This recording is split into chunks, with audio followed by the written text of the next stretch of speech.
Rah! What are you doing, Mr. Volcano? Hello, Tyrannosaurus Island. It makes sense. Makes sense when you folks check out the playback here. Context-wise. Yeah, just give it a second to kind of prep. Hello, everyone. Welcome to the 41st Sea Monster live stream. We're going to cover Fallen Kingdom. Hopefully, there won't be any echoing from my end, like last time. I want to try to avoid that. Oh, we got a couple people here already. We got Hoshi and the Minecraft World. Hi. Hey, yo. Can never rule. As long as you're the only one in my way. So, how are you guys doing? Still doing waking pretty up. good, actually. Still waking up. Oh. I have a little bit of congestion, but it wasn't as bad as it was yesterday. So. Yeah. As for me, tomorrow is gonna be my mom's birthday, so yeah. Oh, nice. Nice. So yeah. Yeah. So I have been ruminating a bit on the Minecraft movie this morning and considering what I would like to do if I were to ever talk about it, because I would like to talk about it at some point in essay format. Specifically, I was thinking discussing the missed potential of the Minecraft movie, because I think that's one of the biggest things that it has against it. It should have been animated. I don't even think that's its problem, because there are live action shorts on YouTube that are fully capable of capturing Minecraft's spirit in a live action setting. Yeah, I mean, you can tell depending on what kind of story you want to tell with it, you can tell it in either animation or live action. I mean, like animation would allow you to do more things for sure, at least more, in a way where that would translate better, but still. Look no further than all the animations that have been made. Yeah, like Minecraft is one of the first shorts out there, and hell, it was spiritually able to be captured in book format. If you've read Max Brooks's Minecraft stories, then you'll know exactly what I'm talking about. So you could definitely pull it off in a variety of mediums. That's one of the biggest disappointments of the Minecraft movie, is that it didn't rely on a lot of things that Minecraft has proven itself for. Minecraft is by nature, it's proven itself in multiple creative outlets and in multiple genres. Also, hi, Lau. Hi. Yeah, by the way, I want to say Minecraft, horror stuff, like mods and all of that, amazing too. Like, I love it. You can do literally anything with it. It's a shame that the Minecraft movie will be only remembered for the chicken jockey incident. Yeah, for the memes and things. Lava chicken. Yeah. It's like, that's not to say there aren't genuinely good qualities in there. I think everyone brought their A game with the film as best as they could. Jack Black was definitely the highlight, at least. And the score was surprisingly solid overall. Like, everyone talks about mid. Really mid. And yeah. But like, it's a bit of a damn shame. I don't mind it being a comedy either, especially considering a lot of the official Mojang animations go that route. I mean, have you seen some of the trailers for the updates? It's like, yeah, those are fucking hilarious, and you still get away with telling an interesting story with them. Hi, Animus. Oh, it's our Lord and Savior. How are we all? Maybe. Yeah. Doing good. Fine so far. Actually, I'm going to disconnect for like a couple of seconds and come back so I can do the 4G instead of the Wi-Fi. Just give me a moment. Excuse me. I like the so far bit. Yeah. Yeah. Okay, I'm back. We were just talking about my do the video essay about it because I'm considering talking about the movie and Again, you're breaking up a little bit. Yeah, you're sounding like a robot. Also, we were just talking about the missed potential of the Minecraft movie, since I was considering talking about that movie in an essay format, specifically focusing on its missed potential, since I that's have what I not think is seen its it. biggest. as Yeah, for fair. me, as, like I said, as for me, the trailer for the anime that's coming out this July has come out, and I am absolutely hyped for it. Have any of you guys seen it?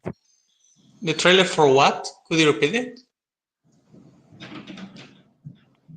It's an anime that's coming out this July called Gachi Hakuta. I think you guys will like it. Oh, you talked about I'll that. watch it then. Yeah.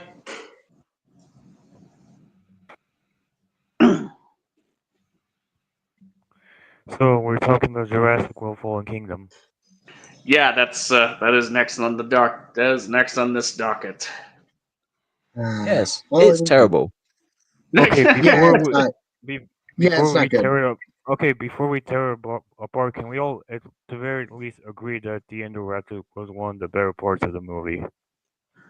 I can't really say that because I do feel that Indominus was better. At least I feel like the Indominus had more of a focus. So in comparison, I feel like this thing was kind of wasted. I mean, personally, the Indoraptor design is more striking to me than the Indominus, but I would say, like, execution-wise in the plot, the Indominus was incorporated better in the first Jurassic World than the Indoraptor was in this film. Yeah, and this is not the fault of this movie, but then on the next movie they do basically the same thing that they wanted to do with the Indoraptor with the Atrociraptors, which retroactively ruins, like what made it even a little bit special. I wouldn't even go that far.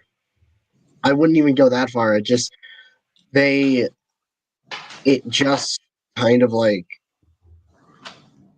oh my god. Okay, we'll get there when we get there, but Jesus Christ. Yeah. I like the Indoraptor kind of.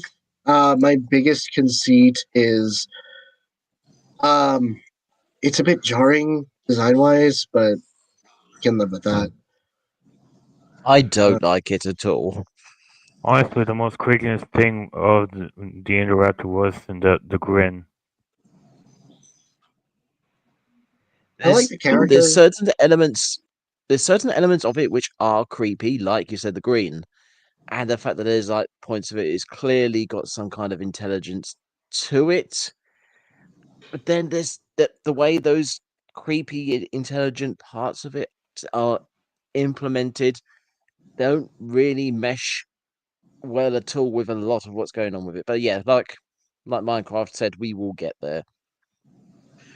Yeah. Now I can. I guess I'll more or less just say, like, there are pretty much a couple things that I'd say that this movie does, if you ask me, kind of improves over the first film. I guess, or at least I can only speak for myself, really. I do like the soundtrack for this film. Michael Giacchino's score for this film.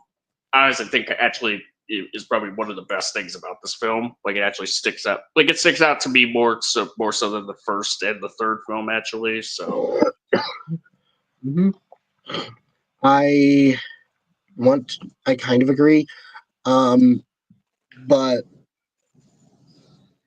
that's pretty much. Well, also visually, I think this film is on par with the first. Like, CGI wise, I think this is relatively strong. Yeah. I'd argue it's a little better, but not. Even then, there's still some spotty bits here and there. Like, there's like some bit of CGI for like the lava, like some of that just like drops down, right around where Claire and Franklin Webb are, pretty much. Like, that's like, Yeah. it's kind of rough, but for the most part, for the most part, I'd say it is a step up visually. What about Yeah, also like it allows itself to do more with photography because of the difference in the settings. As you said, like with a lot of things, when they're like underground, the house when it turns into basically like Resident Evil, like the horror mansion thing, like it does way more. So yeah, like I also think that visually, it's. I think this one is the best one of the three visually, at least like personally. Yeah, I Yeah. agree that J.A. Bayonna's the art direction is probably way more interesting than anything Control has done. Also, this is a me thing, but I'm happy to see Carnotaurus finally join the franchise. That Only Yeah. was directed by Rexy. Carnotaurus is my favorite dinosaur, so I was happy to see him. I To get- think it's cool to see the Carnotaurus, considering Disney's dinosaur, pretty much. Yeah, I actually have the Hammond collection Carnotaurus on me. So Me too.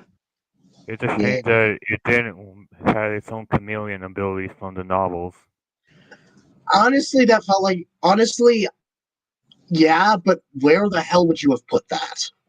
Like, that's my question. Where would you have put that? And how plus, would the you Adonis justify already it? threw back that anyways in the first film, so I think Yeah. another throwback to Where that would- would be a bit redundant. Yeah, that, and also, and again, where the hell would you have put that, and how would you have justified it? Like, Simply if they do it replace.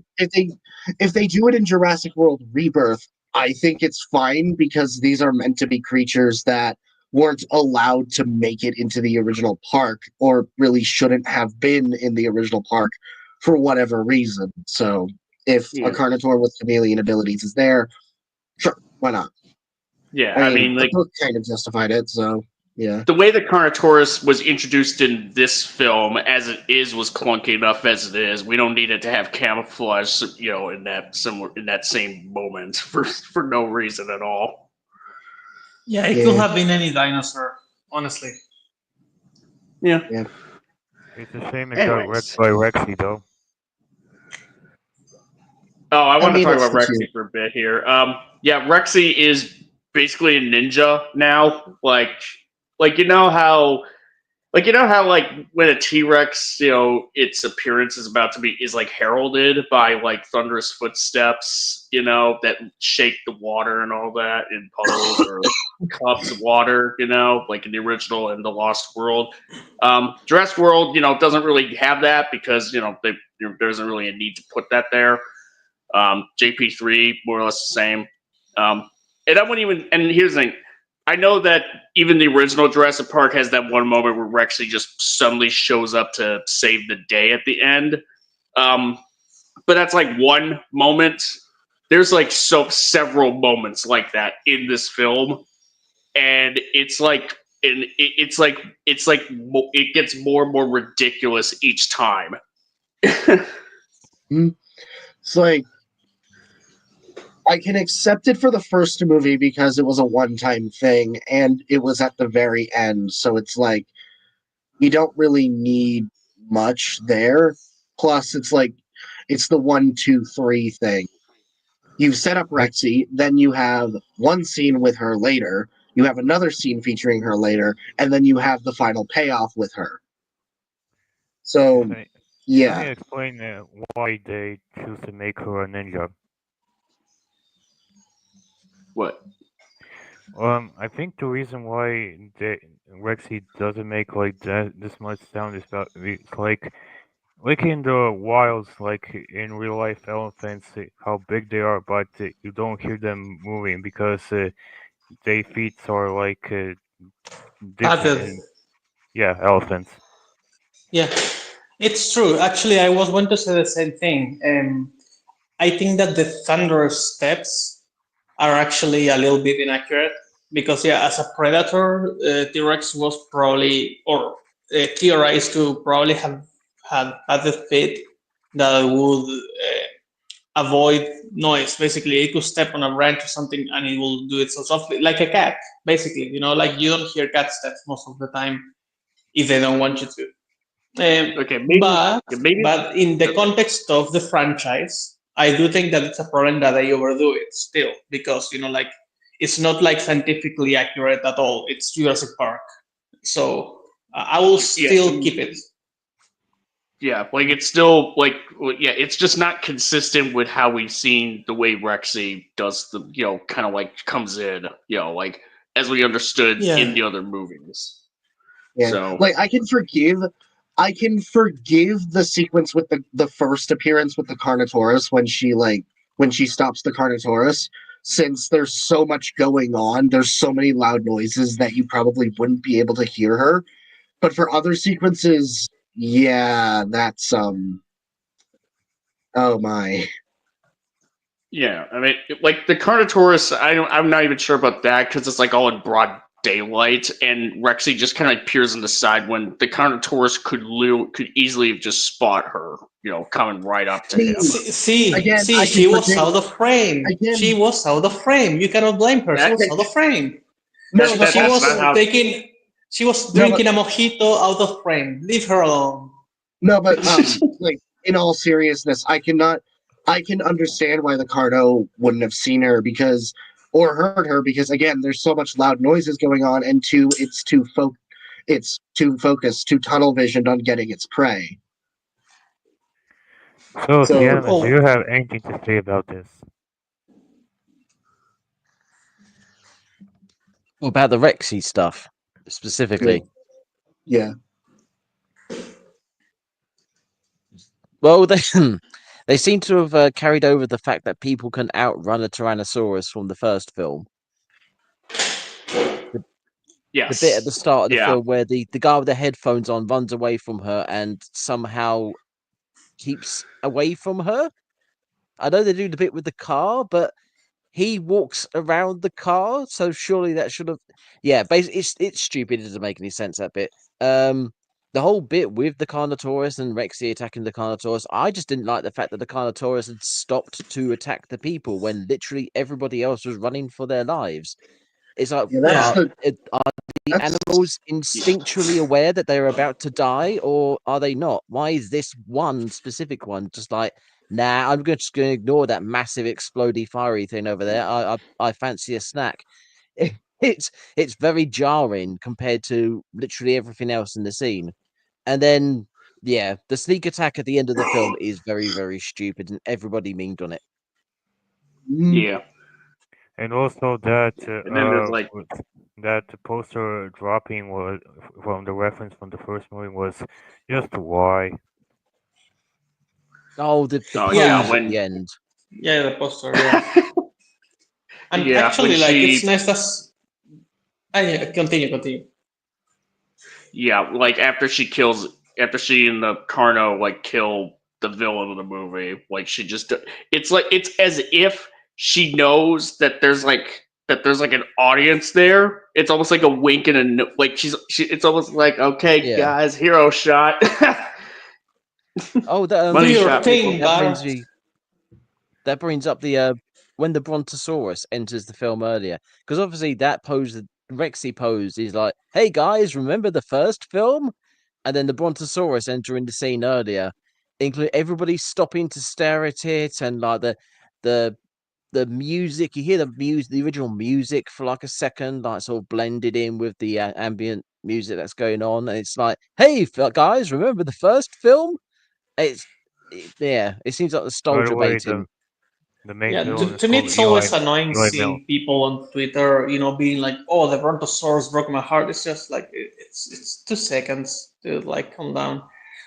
It's like people see their favorite dinosaur and suddenly they love any movie that has like they love the movie no matter how many prongs it has. And the thing is, I actually wanted to talk about what you said, Cianimus, I don't know how to call it, the monstrification, I guess, of the dinosaurs. They just turned like full percent evil in this movie, I feel, in ways that they hadn't done in any of the previous movies. Maybe even the Spinosaur, maybe the Spinosaur could count, as like a straight up evil monster. But I feel like here the Carnotaurus is doing something completely stupid. Yeah, like it wouldn't happen, as you said. That's the major problem with the sequence, the setup. Like that's the big problem with the scene. How how does one even justify Carnotaurus doing the stuff that they do? Like, really? Yeah. What the hell? What the hell? What are you doing? There's a volcano right behind you. You gotta run. My amigo, it's called suspense, which they try to do. Yeah. So a little bit.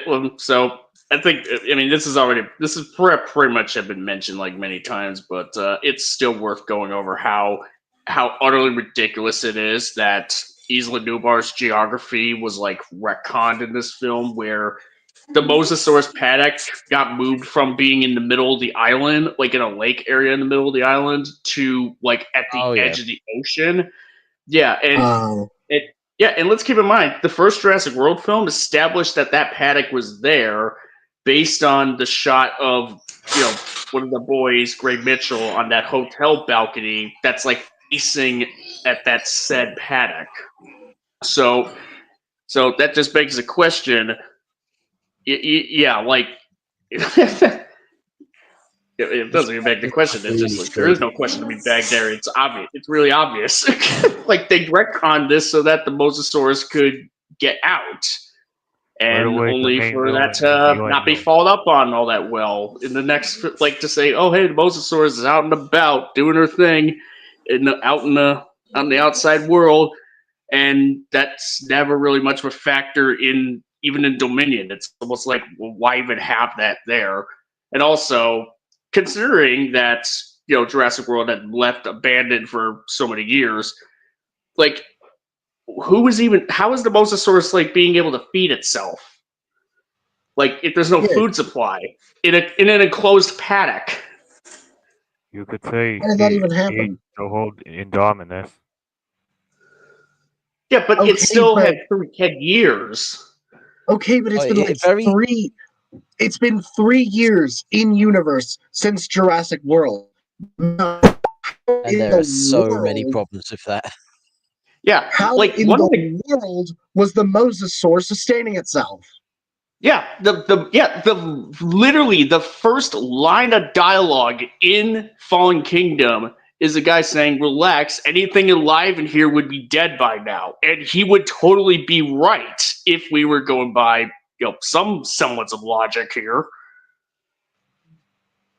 Yeah, the best argument you could probably have is that the dinosaurs would randomly walk towards the lake / sea. Oh my god, that should actually causes that causes problems if it's connected to the sea, because then animals wouldn't drink the salt water, so they wouldn't come to this lake / lagoon / bay to drink because they wouldn't drink the salt water.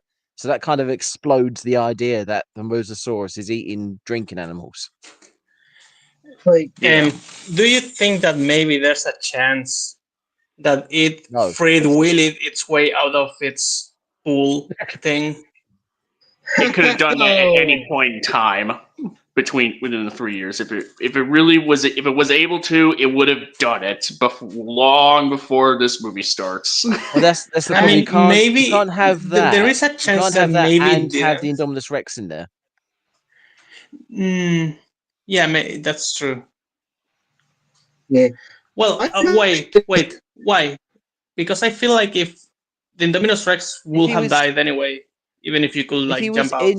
If he was in his paddock / pond / lake, whatever he was in the first film, when he killed the Indominus Rex, then, as you say, free willied his way out of there into the ocean section. Then did he drag the corpse of Indominus Rex with him?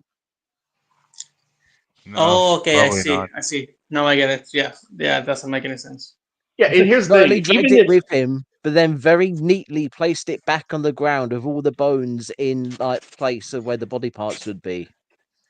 Yeah, are we pretty much supposed to suggest that the Mosasaurus would have just taken the Indominus corpse with it as a food supply for travel sake? Maybe it was lonely, like Wilson in Castaway. He just wanted a friend.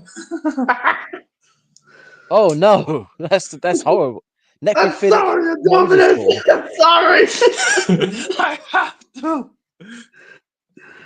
Oh, that's a visual. That's a funny visual. It Somebody is. better draw Yeah, that. it's 90% dolphin. That makes it God. even better. That makes it even better, honestly. Yeah, imagine like actually if you wanted to say that the Mosasaurus is like the biggest fucking threat in the park, just say that they put some dolphin DNA in it. It will be 100% accurate. Actually. Oh God. Love it. So are Man, we John going to talk kind of- about the volcano?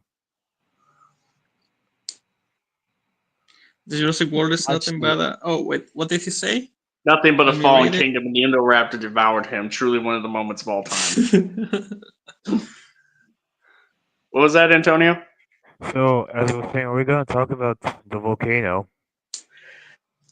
Yeah, let's now let me ask. Do you think it's possible for a volcano that was dormant to suddenly become active again out of the blue? I mean, yes. to that degree, it's possible Yes. actually, Krakatoa. but it's still a huge leap because, like, why would they build a park if they knew that there was a fucking volcano there? Yeah, I Is mean, that let's a just thing in say, the like, books? I think so. Maybe It I'm was not in sure. it was in the Telltale games. Mm. Well, it was in So the maybe it Telltale was. game. Well, I mean, let me put it this way. Like, even if we were just be like, okay, John Hammond, he pretty much set that up. He set that park up there. Maybe he did. Like, set the park up there without realizing that the volcano may or may not be active. Why would Mesrani do that as well? That's a The thing is, good. if they considered it dormant, they're this is the thing. Is like you can have volcanoes that are active, like Hawaii, for instance, has a load of active volcanoes which just continuously going off, and people live around the bastards. You can Okay. have extinct volcanoes that then come back to life, but are still not necessarily a threat. Basically, this is like a 1 in 100,000, or maybe 1 in 1,000 chance, maybe possibly, of this thing coming back to life. They just happen to, but it's not out of the realms of possibilities. So the fact that this thing came back to life and then exploded, it's entirely acceptable. Yeah. The fact that Okay. they consider it to be like almost like a island ending threat, yeah, no. Yeah, that might be a bit of a yeah. That's That part's a stretch, sure. Yeah. I still think it's a stretch. Not that the volcano came to be, right? What I think it's a stretch is that this thing is supposed to be like this huge fucking company, right? I don't think you will have investors realistically if you told them, hey, you know that fucking huge Pompeii type mountain? And they're like, yeah, I see it. Yeah, it's not coming and it's not going to explode. Are you sure about that? Yes. Do you have any proof? No, but trust me, just give me $3 billion. Like I don't see that part. With so many people, I don't think that Jurassic World will have came to exist if they were like, yeah, no, actually, there's a huge volcano right in the middle of the island. Like personally, I We are don't think that will have happened. we are absolutely I sure that think this volcano will not erupt. We spared no expense. that's actually a good Life point. found a way. If a massive company knew that was there and somebody brought that up as, hey, I want to invest a load of money in this company, but there's a giant volcano on this island, can you guarantee me it's not going to explode? Surely someone as stupidly rich as the guy from the first film who built everything on that island would be able to say, yes, it's a problem, but don't worry, we've built all these special facilities to house the dinosaurs in the event of an eruption. And then in this film, they can go, hey, wait, the stupidly rich guy from the first film built a load of bunkers and whatnot for the dinosaurs. We just need to get them in there when the volcano explodes. That's all we need to do. And then that could have been like part of the plot, or who knows. Yeah, But like yeah, it's Masrani pretty much. Yeah, Masrani even is sort of like John Hammond's successor. He even said in the first film that he would sort of like go. He would sort of like walk in Hammond's footsteps in his dying wish. He promised Hammond during his dying wish, that to preserve something along those lines. So Hammond definitely entrusted him during his final moments to kind of like do it essentially. I imagine Hammond being on his fucking dying bed, being like, "I know I told you to do the same thing I did, but better. Oh, God damn it! But there's a volcano, and I don't want you to move away from it. Just like it's Oh part of God. the risk. It's exciting, it's thrilling. The kids are gonna love it. You can do lava chicken there, so don't move away from that island. Like, stay there, please." But sir, it sounds like a really bad idea. And then he dies. You just reminded me of a line from the film that is so stupid, and yet no one caught it. Oh, there's a lot of stuff in this film that nobody caught, but this one is particularly egregious because the two lines are right next to each other, where not Hammond explains all about how we're going to take the dinosaurs and transport them to this very specifically, somehow naturally, perfectly designed island to put the dinosaurs in. And he explains the whole thing about capturing them, transporting them, placing them in specific places, and then says, just like Hammond said, we need to leave them alone. Yeah. Life will find a way, but also, we're gonna take these we're also gonna take these dinosaurs to a different sanctuary so that they don't die, because apparently life won't find a way for them. Speaking of life will find a way, Ian Malcolm was in the movie. Any thoughts? Better used Just than air. Dominion. Better used than Dominion, I will say. No, I mean, well, neither of them used him very well. In my I opinion, know, he was but used better here just because he was used sparsely. one sec. One sec. Yeah, like Malcolm was like, at least in this film, he was trying to be like, look, you people, you're being idiot. Don't be idiots about this, okay? Let nature take its course. And then at the end, he's all like, what did I tell you, folks? But the way he describes it, like, oh, we've unleashed genetics onto the world, so who knows what horrors can happen there? And it's like, and he used the example of nuclear fission or whichever words he used specifically, like the nuclear bomb. Oh my God, the nuclear bomb is not this terrible thing. It's like, well, one, we stopped using the nuclear bomb. Two, we turned nuclear energy into like a fuel source that powers our societies. And three, we're all still alive. Yeah, we're all still alive because of deterrence. Essentially, we're just like, hey, you cannot just nuke everyone willy nilly, folks. For just out of really stupid reasons. He's presenting the argument like, oh, we had nuclear bombs and look how terrible they were. It's like, yes, and then we stopped because we realized that that's a bad thing to keep doing that. So even if we do something stupid with genetics, we will stop before we kill ourselves. So the way how Ian describes dinosaurs is how he describes kaijus from the Monsterverse.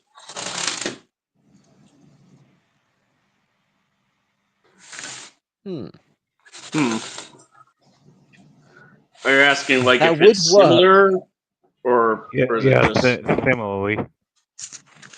I'm not even sure, actually. It would sort of work in the idea of like, oh, you're unleashing these monsters onto the world type thing, except for just all the reasons why that wouldn't be much of a problem. Yeah, because for starters, again, we were you can kill a dinosaur with standard ordnance, like guns or rocket launchers, or a handgun. Even a handgun almost kills Blue in this film. So you were to do that. Whereas a kaiju or titan, just to go by Monsterverse terminology, those are going to be a lot harder to kill with just guns or ordnance. Yeah. I think that's something size does matter in this instance. We've known this since the Beast from 20,000 Fathoms. So this is not a surprise. And I mean, just to point it out, I mean, it's been pointed out before, but it's worth repeating. they design a genetically engineered like super dino, which is actually worse than the previous super dino, but whatever. And then its special ability is, for some reason, not invisibility, which is what the previous one had, but this one doesn't. Its special ability is to follow a laser like a cat. And And be the special extremely ability durable. is The Pussysaurus. the and his whole thing is you point the gun at someone and press a button, and then this giant dinosaur will eventually kill them. It's like, or you could just pull the trigger and kill them. Like, The only other why are thing you that you making could this to be- say. Sorry, go ahead. No. And we talked a lot about the whole like dinosaur military thing in the original discussion stream.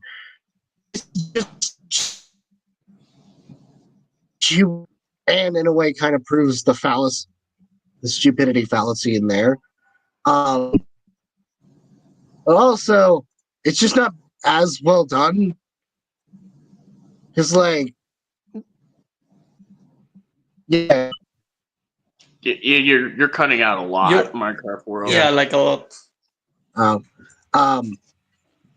it's TLDR. Just summarize what I said.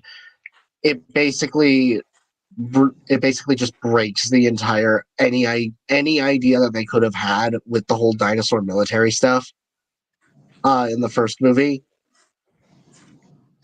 It's like, Yeah, there's nothing about this one that works better than the previous one in any way, shape, or form. So Yeah, And it only like gets even worse with the Atrociraptors. well, yeah, I mean, well, they're not even genetically modified hybrid dinos, in that instance. I mean, you can't even say like that the Indoraptor being durable, and can take bullets, without getting a scratch from them is even all that special, because the Indominus pretty much has really durable, thick skin as well. So, but it didn't get shot though, did it? no, the Indoraptor got, did. Owen like bursts through the room to save Maisie and tries to shoot the Indoraptor down, but obviously that was the with, bullets don't work.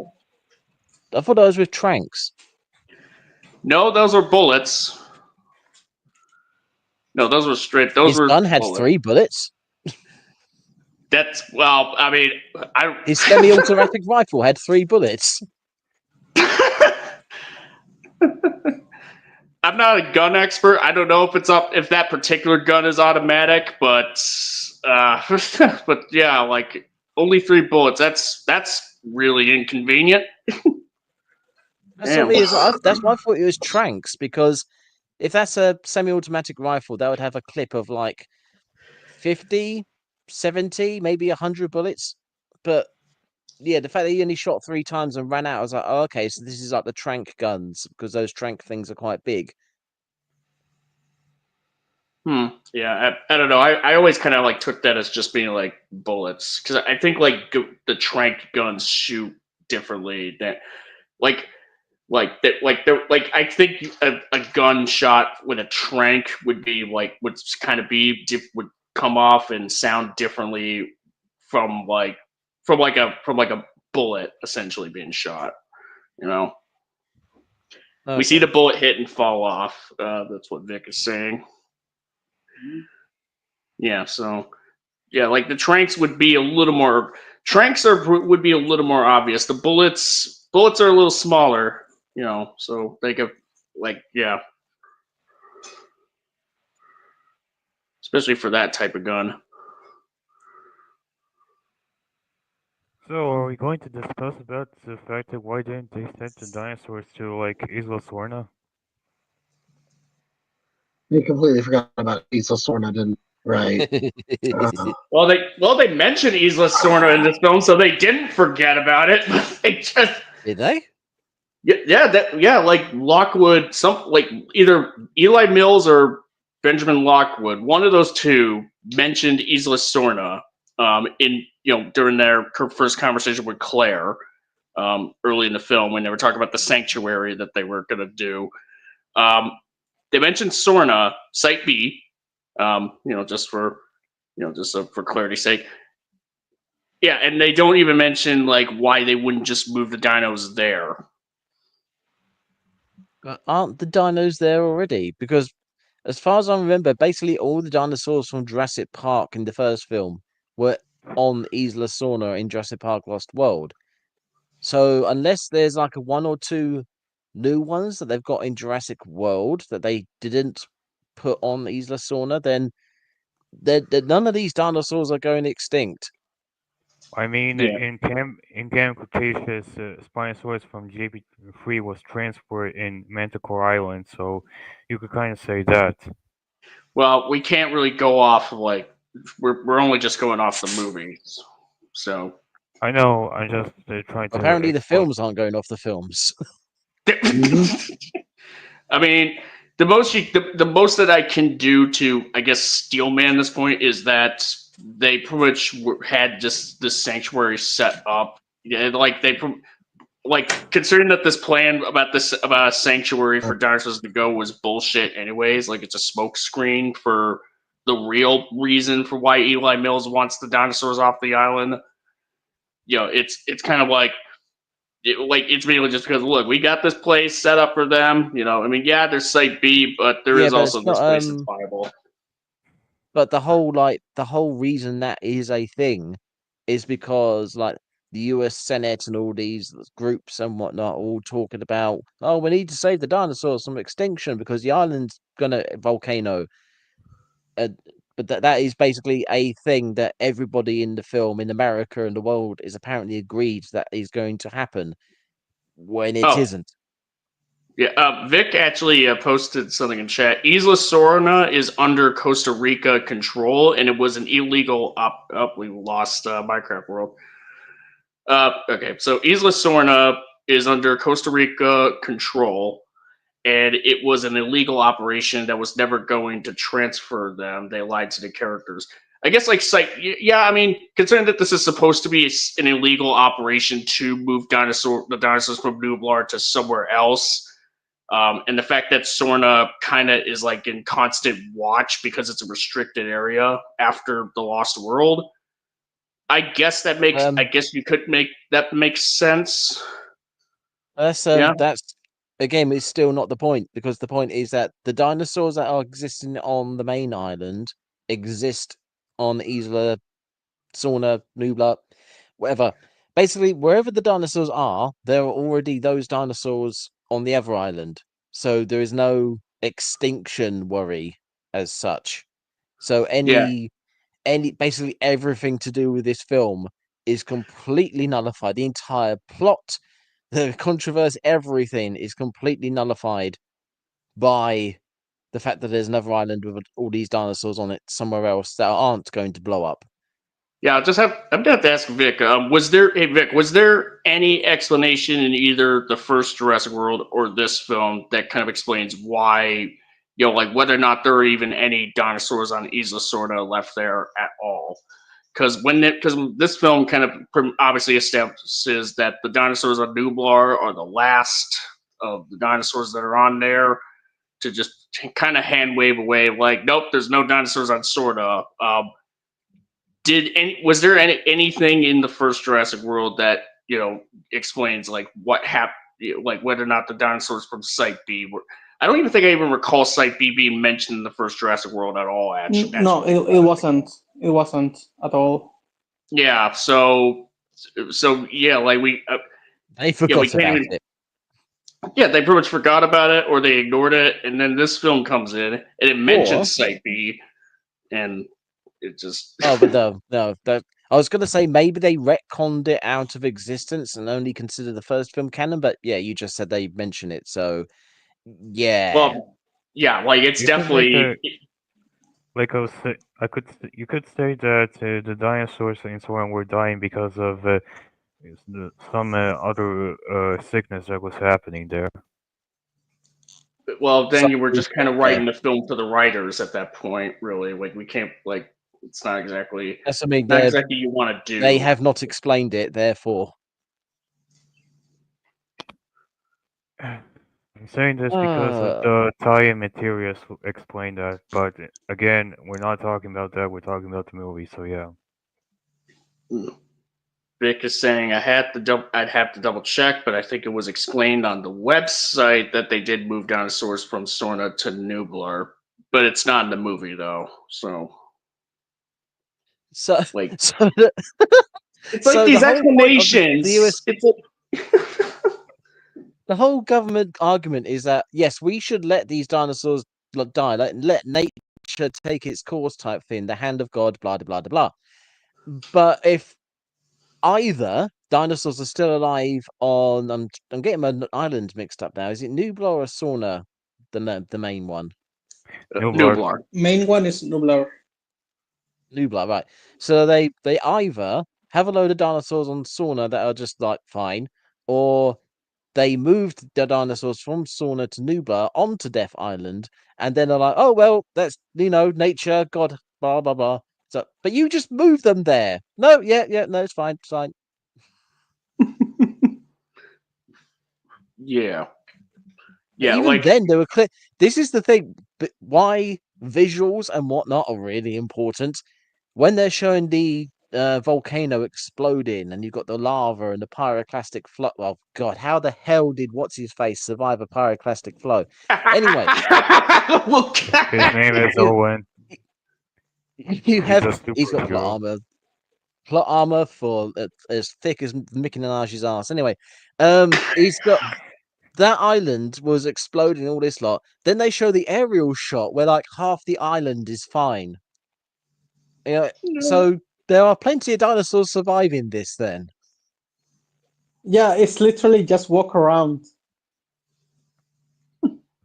I guess like eventually, like considering the ash, coming down like after the eruption happens, like it makes the island probably like inhospitable at that point. So if there were any dinosaurs remaining there, they so normally after a really big fire, yes, you have a little bit of time where you won't really find much, but after that, nature like regrows really fast because of the minerals of all the. I think it's the ash. But how long would that take before the dinosaurs die? Eventually die off because the resources are that were already initially there, are like no longer viable. This is the interesting thing when it comes to dinosaurs, because there's a huge argument as to how much food they actually need. Because obviously mammals need a fuck ton, and reptiles don't. So, and dinosaurs are supposed to be somewhere in between, but the argument as to where in between has been raging for years. Yeah. It's either like they can eat for like once a week or once a month. Yeah, because that will explain why they survive so long without food, like the mosasaurs. Like technically, that will be something that fixes the plot holes. But also they don't confirm it, so fuck it. It's whatever you want to do. Like it's Schrodinger's writing. It's either really good or really bad. Or you could say that the reason why is because these dinos are genetically made, and that's why they're able to survive for so long. That's also true. Then they also say in the Sea Monster said in the last film, it's like they deliberately genetically fucked them to die out quickly. So it's that's true. But the thing is, did they do the same thing in Jurassic World? Because if they didn't, then that also will explain why they survive so long without that much food, because of the thing you say, and also because they could have made them more durable, maybe on purpose. That's the thing. We don't know how they did it in Jurassic World. We only know how they did it in Jurassic Park. Yeah, well, we know how they did it in the original. The T-Rex. We know. Yeah, we know. Like the Rexy is the only dinosaur in the first Jurassic World to be carried over from the original Jurassic Park. So she would still have the whole lysine contingency thing sort of like installed into her, right then and there, like from the very beginning. So, but as far as like the other dinos, like we don't really like there's nothing in the film that suggests that in Jurassic World that suggests whether or not that's still a thing. Which I mean, if the licensing contingency was intended to keep dinos from escaping the island, you would think that it would actually be even more of a reason to have that there because the park is in full operation, and they have people coming over there, and it's been going on for a while. You think that the contingency would still be a thing? Like you would imagine so, at least. That would be a far more interesting plot point, actually. If the Lysine contingency was actually still a thing in the films, they actually remembered that was a thing. Then instead of the volcano being the problem, it would be the Lysine contingency being the problem, and there'd be campaigns about we need to get injections over to the animals and like do our duty because we did this to them and blah blah blah blah. That would be a far better plot point. Well, even then, the only way that would be viable is if it was taking place shortly after the events of Jurassic World, as opposed to 3 years later. Because not only that, like she's right about it, but also it will make Rexy being alive even more noticeable. That like that's a plot hole in the first movie. So even if they did that, they will still corner themselves because of the first movie and Rexy. Yeah, I mean, and at that point, you would just have to have it where the T-Rex in Jurassic World is not the same as the one from the original Jurassic Park, which, as I said, like, yeah, people are nostalgic for the original Jurassic Park. They're nostalgic for the because one of the big things being the T-Rex, but like people love the T-Rex from the Jurassic Park movies, no matter what. It doesn't have to just be the original T-Rex from the original film.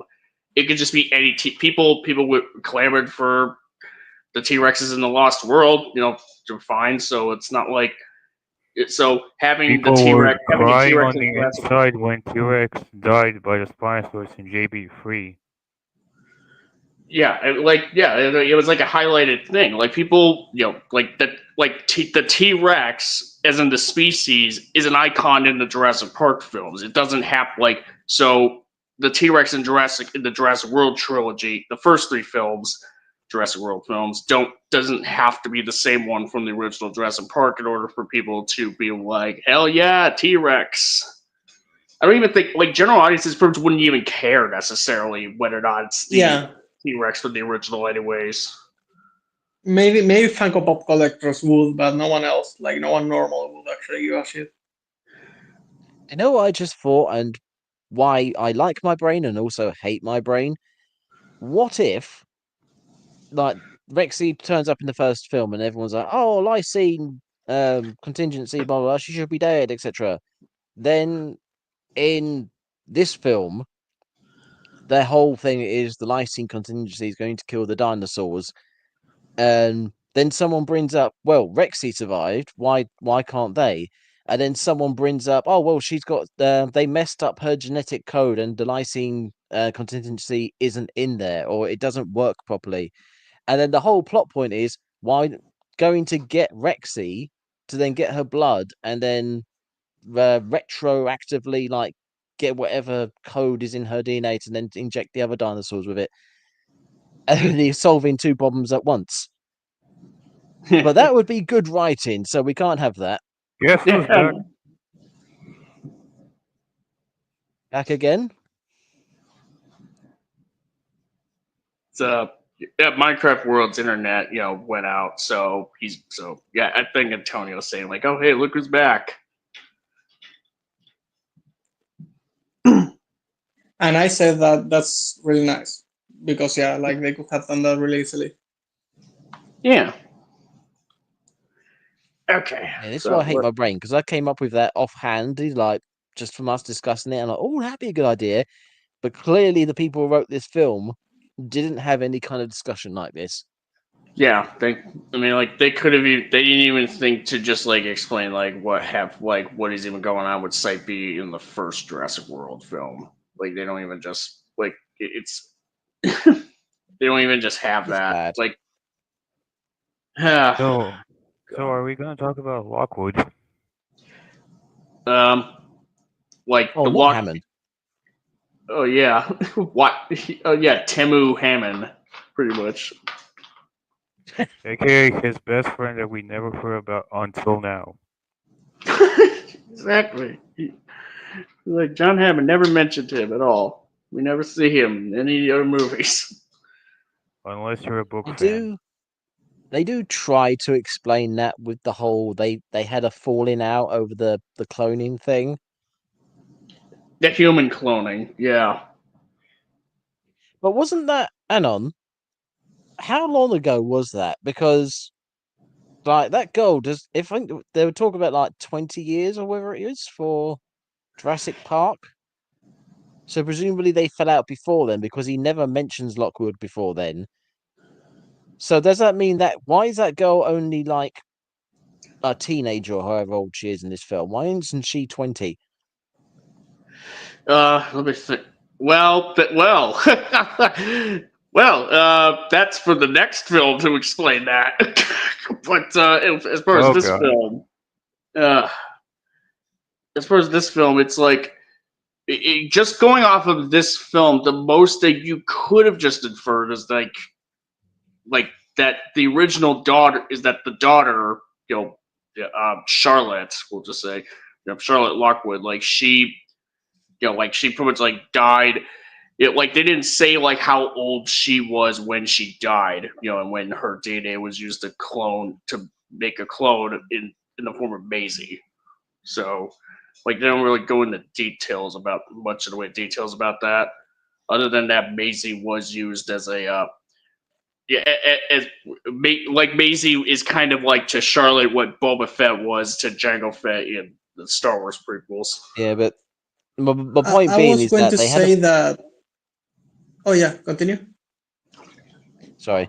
I was going to say that the my point being is that Lockwood is never mentioned in the previous films because he didn't exist. So him not being mentioned means that by at least that point, Hammond was no longer like on speaking terms with him or like mentioning him at all. So it must have been from that's the latest point or earliest point, whichever way around you say it. That they had their falling out, which presumably would have been because of the human cloning, which means the human cloning must have been happening at that time. So, and it's been about 20 years since Jurassic Park. So, why isn't the daughter now 20 years old? Unless for some reason Lockwood suggested doing it and then waited 10 years.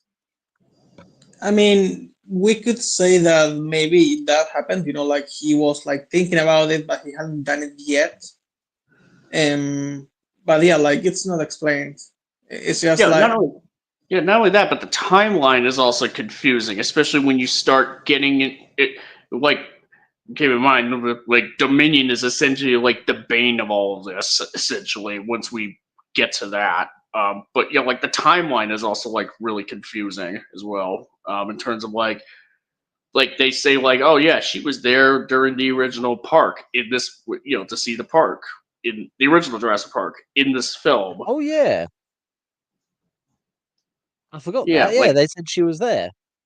yeah, like Benjamin Lockwood was talking to Macy about her mother, and about was she at the park, and so you're like, oh yes, she was, and then they just like, and the camera pans over to like a diorama of the original Jurassic Park, so it's like, oh wait, it's like so, yeah, and that park was built in the '90s, and not only that, but there's even like Where they released speaking a little bit Vegas. ahead here, to like Dominion, essentially. I know it's Fallen Kingdom, but we're just kind of speaking a little bit ahead here.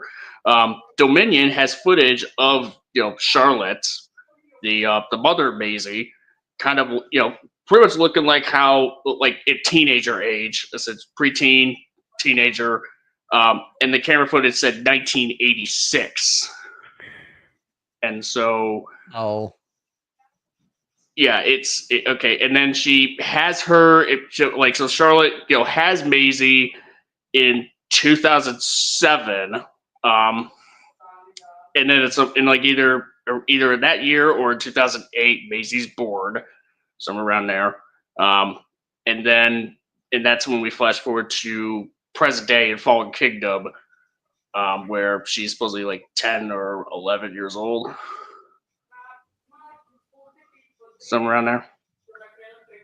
I think they didn't make a timeline. I think they just said random things when they were making this movie, and they never actually started like measuring the years. Well, I mean, yeah, I mean, I'm just trying to make sense of like what we pretty much have, like, but like, there's a reason why I'm kind of speaking a little bit ahead about, in terms of like the timeline, as once it's like fully established, such as it is in Dominion. Trying to like kind of make sense of like that's supposed to be what I'm trying to take away.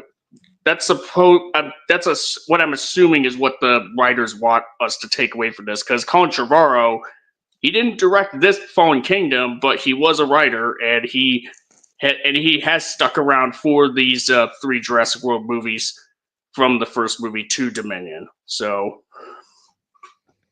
I can't imagine the writers had an end goal. Yeah, it's like they were just kind of. Sorry, go ahead.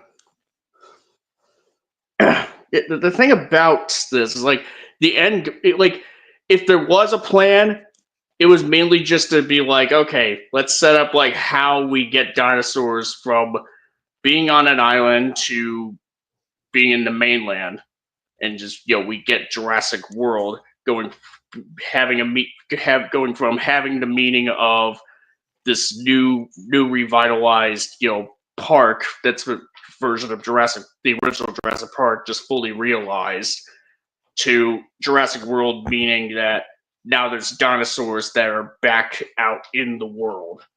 That's like, and as far as like the details of everything else, they were just kind of like, hell if I know. But which, by the way, it's super easy to make a good story about that. Like, I don't think they needed to make things so complicated, like with a fucking volcano, a corporation that's like doing like this illegal thing. Then there's like this mansion thing, Resident Evil, where human cloning, and the best friend of John Hammond. Yeah, and then there's this guy that likes to collect teeth or some stupid shit like that. It's so contrived. Like the entire movie is so fucking contrived. Yeah, and as far as like the whole thing was. There you go. I was just thinking. Yeah, and the whole thing about the black market thing, dinosaurs being sold in the black market, like, it's followed up on in Dominion, but it's like, it's as if it's supposed to be like this, like the way Fallen Kingdom leave things off on that front. It's supposed to be like, oh, what exactly are we kind of in for in the next film? And then Dominion just kind of barely touches on it, and it's almost like when that film was over, we're just like, oh, well, I'm sure things just worked out somehow, I guess. I don't know. Like, we were just talking about locusts mainly in this film, but whatever. Oh, locusts. We'll say that later. About the writing. I just wanted to say, this is why the writing is, that the writing had no game plan, no end goal or anything, because the final boss of the Jurassic Park / World franchise is locusts. And Joker. And Joker. Jokersaurus. Yeah. I just want to watch the world burn. Yeah.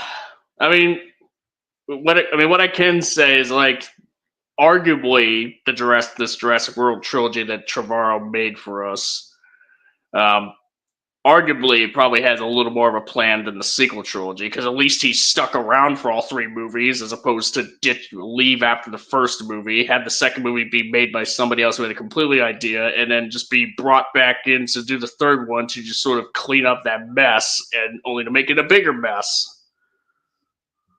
Yeah. Yeah, Star Wars isn't great. Mind you, no, it's not. It's just everything is disappointing now. So, are we going to talk about Owen and his relation with Blue? I kind of agree with OmniViewer in his like sort of Saurian Gothic video about Fallen Kingdom, saying that Owen and Blue have more chemistry than Owen and Claire in this film. That would be weird on multiple levels. That was really weird how they just reset them. Like the start Yeah. of Jurassic It's no World, they're longer split up, and she has to go to his cabin to go and convince him, and then they end up getting back together again. And then at the it's start of almost Fallen like Kingdom, she had their split up, and she has to go to his cabin and convince him to help again. they It's like a went from repeat. a master and pet relation to a kind of like a pseudo father and daughter type of relationship.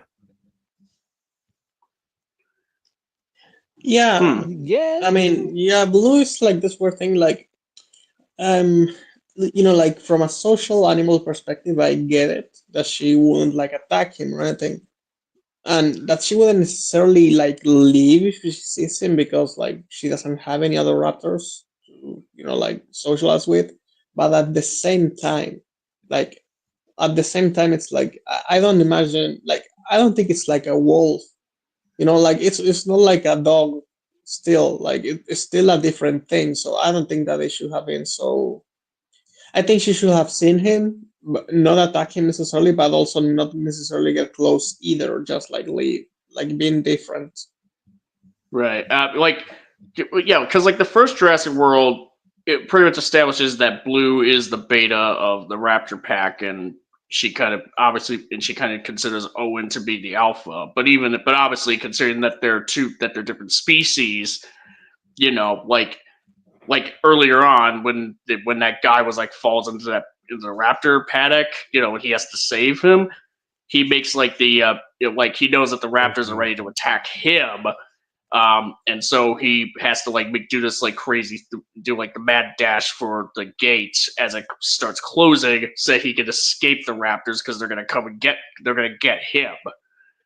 And that includes Blue. But in this film, it makes that make less sense now because now Blue is sort of like oh, Blue is like nurturing because he does the whole thing of like being like fake crying and being fake vulnerable. And you have like one of the other Raptors like attack him while he's looking vulnerable, and then Blue is all like, oh, it's okay, buddy, it's okay. It's in the footage, I mean. So it's weird that they just kind of retcon that. So when the first Jurassic World kind of makes it clear that it's not quite that simple, at least in terms of Blue and Owen's relations. writing is complicated, okay? Writing is complicated, yeah. And merchandising. And keeping continuity. And characters. And making literally anything make sense. Well, I mean that's just kind of like the umbrella statement of like maintaining continuity and characters and all that. Can I just say also, like, wasn't this the movie where they sold an electronic Velociraptor that was like baby blue? Didn't they make that for this movie specifically? I think that was for Dominion, actually. I think they also did it for this one because it was the first baby raptor ever. I think they did it on this one because Blue in this movie I think is even smaller than Blue's baby is in the next one. Beta. So I think that they made that toy for this one specifically. Beta, yeah, beta. So beta. I think that they just did it for the fucking toys. I think that's all. That's all they said. It was like the character assassinated a dinosaur for merchandising. Doesn't Jurassic World still show that Blue will follow Owen by the end of the film? By the end of the film, that's because of like, but that's just because of like everything. Well, then Owen just, sorry, I'm off. I'm all jumbled here. All right, so doesn't Jurassic World, the first film, still show that Blue will follow Owen by the end of the film? I guess like after the Indominus is dead, she has like this in the wreck she leaves. Blue just kind of looks at Owen, just being like, so what's up? Owen does the nod, and then Blue leaves. I mean, sure, but even then, I'm not even sure if it's that much of a stretch. But even then, like, I don't think this person is stretching. I think that it's ambiguous enough that you can see it anyway. But yeah, I guess it's mainly to. I guess like this moment could just, if this moment could, but that last moment between them in the first film could justify what this film sort of establishes in terms of Blue's characterization. Yeah. You know what? Yeah, a little bit. I still think they took it a little bit too far, but still, Yeah, they definitely take it far. I mean, the seeds are. I mean, like the seeds are there, like for sure, and they did develop them somewhat in this film. But they do kind of go a bit too far. As George Lucas would say, may have gone too far in a few places. Yeah. Oh, well before they attacked the Indominus, Blue had come back over to Owen's side, plus Blue was just a baby. Her behavior could have changed as an adult. Yeah, that's fair. Yeah. Was Blue a baby in Jurassic World? In Fallen Kingdom. In Fallen Kingdom, she... No, in the footage. In the footage, Blue was just a baby. And her behavior... I'm reading. No, I get it. Yeah. Also, Minecraft World, he's going to have his discussions in the chat because apparently his internet is giving him all sorts of trouble, I'm assuming. Okay. Anyways. I'd like to just mention my most hated line in this film, which theoretically doesn't have anything to do with anything else, but it still just made me like facepalm physically in real life when I heard it. And it's when oh Jesus Christ! It's right after they did a Evil Knievel with the lorry onto the boat, and somehow nobody noticed. it's right after that, and they're hiding on the boat, and she says, I can't remember the woman's name, Claire. Claire. Thank you. She says to Owen, it's something along the lines of, when I saw the dinosaur bones, I didn't really believe they were real. I just thought they were a myth until I saw them for real. And I heard that and I went, what? How do you see the actual physical skeletons of actual previously alive creatures and go, nah, they're not real? Maybe she was a Christian. You could say that the reason why she said it is because she thought that these things were just mythical beings, and she thought they would never exist until now. Yeah. She was a victim of the American education system. That's all. That's the real. That's the thing. It's like, tragedy. Is it bad writing because they didn't mean myth? They just meant like, oh, these are like storied creatures or something. It's like, but actually, no, that doesn't make sense. Basically, the word you saying they're mythical creatures just completely fucks the idea of understanding what she thinks they are, because a myth is just a story. It's not a real thing. Whereas we have the skeletons of the creatures, we have fossilized skin textures of them. For fuck's sake, I don't know what she means. Yeah, and even if you meant it like in a symbolic way, so she went from thinking of them as mythical things, and then when they were finally made and she was working in park with them, she treated them like numbers. You know, she went from 100 to 0. Oh my God, that makes it worse. Yeah, I know. Like, it's super weird. Like, so I don't know what that means. They character assassinated her. Yeah, Claire Claire's not too great in this film, character-wise. I mean, granted, there aren't really that many characters. I don't think there's really any character in this film that comes out looking all that good, all that great, aside from Ian Malcolm. You know, and that's mainly because he only has 2 scenes in this. I mean, that's pretty interesting that was your pick for the worst of the line. That just kind of barely registered with me. I mean, if I was just thinking like the worst, so hard. Yeah, that's fair. It's meant to be like a whimsical moment. It's like, oh look, didn't you think that these magical creatures? Isn't it great that we get to see them? And it's like, but the way they word it makes us sound like a complete idiot. Yeah, and there's imagine then you see a syringe in her other hand, and you're like, Claire, why are your pupils dilated? I thought they were magical creatures. I mean, yeah, like I saw dead people, and then I saw like flying elephants. Okay, you need to put that down. So, Claire, that's that's T-Rex tranquilizer. Stop it. Stop That's T-Rex P. so what are your guys' thoughts on Franklin and Zia? Who? The what? Exactly. These two are considered the worst characters in the entire Oh, franchise. Franklin and Zia. Oh, yeah, right. The dinosaur veterinarian and the tech guy. Oh shit! Oh, okay. I hate her. Pardon the background noise. My little cousin is awake and she's running amok. Oh, we don't hear her. Don't worry. Okay. Franklin and Zia are characters that exist. They do stuff. One guy Zia is screams. hot.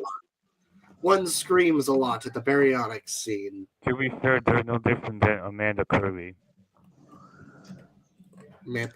Yeah, but Amanda Kirby, at least, like she had her son missing, and this guy just screams because he's the Well, actor no, that to be screams fair- differently. To be fair, he does unleash Blue at the end of the film, like out of the cage. and he tranquilizes Henry Wu, who is kind of a bit Oh, yeah. who's kind of a bit more cartoonishly evil in this film than he was in the first film, and Wait. which makes the third film even more jarring when we see him again. Oh, Wait, we'll hold talk on. about I've just the thought third of film. something. He like chloroforms or tranks or what? Yeah, he does. No, he tranks, doesn't he? Wu. Then Blue comes out the cage, kills those two guys, and in the process, that thing explodes in the room, which is powerful enough to throw Blue out of the room. Wasn't Wu in the room when that exploded? No, he Yeah, got but he's dragged out by a Asian, so he's henchman better. before. No, he got Okay, dragged never out by a mind. henchman before then, so he was dragged off. Oh, did he? Yeah, he was dragged off by didn't see a that. guard before then, so Mhm. he was safe. Yeah. There is a Yeah, moment. okay, fair enough. So we're gonna talk. I really did not like her, the paleo veterinarian, what she Zia. called herself. Yeah. She was Zia. such a git on so many levels. And the fact that What does get means? What's the meme? Asshole. It's probably okay. the closest one. do you want to But, know the fact is? Say again? Mhm. Do you want to know the sad fact is? She's the actress who played Faye Valentine in Cowboy Bebop, the live-action version. Oh, that was her. Yes. Jeez, that explains a lot. Oh, don't you just love how she says, like, to save Blue, they need a blood transfusion of, like, another dinosaur that's a theropod with 2 or 3 fingers, and it's like the only one they could think of is a T-Rex when they have, like, a juvenile Allosaurus on there as well, you know. Unless they were to suggest that it has to be Cretaceous, or as opposed to Jurassic. Besides just the idea of putting one species' blood into another one, and she reckons that will work. That's just like saying, it's like okay, we need a blood super transfusion for Bob. There's a chimpanzee in the next room. No, not even How that. it works, It's like, we have no idea. it's not even that. Like, we need a blood. Like, someone needs this guy. Bob needs a blood transfusion. Here, what do we have? Oh, let's put a bat. Let's just do that. No. Like for Bob specifically, you need 90% chimpanzee. Then you grab 5% golden retriever, so he's friendly. You have to grab a bunch of things from his personality. Oh god, yeah, A little bit of frogs dolphin in there, because isn't there? there are weird allegations. So a little bit of dolphin. Actually, here's the thing: if you do a blood transfusion with chimpanzee, that person would just become one of the zombies from 28 Days Later at that point. Yeah. But that's why you put a little bit of cow to calm the chimpanzee blood down, and so you remain human. A little bit of cow. That's what she's got in her. And then, depending on if you want the person, like if the person is black, you put a little bit of something else. But if it's white, you put manatee so they can swim. Manatee. That's what's You know, that's a you know what I random find? choice. Yeah, Manatee's a bit of a random one, I like that. But you know what I find really interesting is that I was watching again the Law Lodge. I've been watching a lot of that lately. And they mentioned, because some conspiracy nuts talking about this thing or that thing, they mentioned Roe blood, which they discussed in their stream, because the guy, I think one of the guys who was talking about it, his wife is black, and apparently, well, this is why I found it interesting. You start looking into it. Roe blood is to do with the proteins in your blood, deciding whether you are blood type positive or blood type negative. And Roe is a specific combination of those proteins, which are aggressively autoimmune reactive to other types of blood that are negative. And on this stream, this guy was saying that because his wife is black, and the 90% of black people have Roe blood, she had 7 miscarriages, because when his blood in the fetus mixed with her blood instantly reacted like autoimmune and killed the baby. So even human to human blood doesn't work. Yeah. But fuck it. Let's put a Tyrannosaurus and a Raptor. That should be fine. How that even worked in the end is beyond me. Like, god damn, guys. And going off of like the comment from Vic that we just said, that I just pulled up there, about the point of blood transfers of blood of different bird species has happened before when people talk about this. It's like, even if that's the case, that's then that still doesn't really justify why Owen and Claire had to you go into the T-Rex cell cage when just because when the T-Rex would arguably be way more dangerous, sedated or otherwise, than they even say we even know that there's a juvenile Allosaurus in the ship as well that they could have gotten it from. The only reason they did Rexy is because Rexy is more recognizable. That's really all it is. They didn't have to because obviously Rexy would be a lot harder for them to get a handle on, especially when they're trying to get blood out of her, than a juvenile Allosaurus that's sedated. That one would probably be a little easier, unless the film suggests that they have to get blood from a theropod with 2 or 3 fingers from the Cretaceous period as opposed to any other period. But even then, I'm not even sure that was even in the film. That bit was in the film. So, guys, before we go into the next topic, can we talk about the baryonic sequence? Oh yeah, the fact that lava can only singes it a bit when if that stuff could touch you, it would probably kill you. Yeah. I mean, that's a start. And the fact that the design is horrendous. That doesn't what? The design is horrendous. I like the baryonyx design, I will say. A lot of the dinosaur designs in this film, I don't have a problem with at all, really. Obviously, I'm not the biggest fan of the Jurassic World Pteranodon designs, but concerning they're being consistent with the first film, it's fun. I can deal with that. But yeah, I do like the baryonyx design. Carnotaurus design, pretty cool. Sinoceratops, Indoraptor. But yeah, it's mainly just the baryonyx sequence. It's mainly just kind of Franklin that really just tanks it. It's just this could be a tense, suspenseful sequence if he just shut the fuck up. No, the entire scene is destroyed by the fact that they're trying to open up doors to the outside because they're locked in. And then, just as they are completely sealed in with this dinosaur and the lava, and they are absolutely 100% Which certain makes us death. question. Oh, Which makes look, me question. a hatch.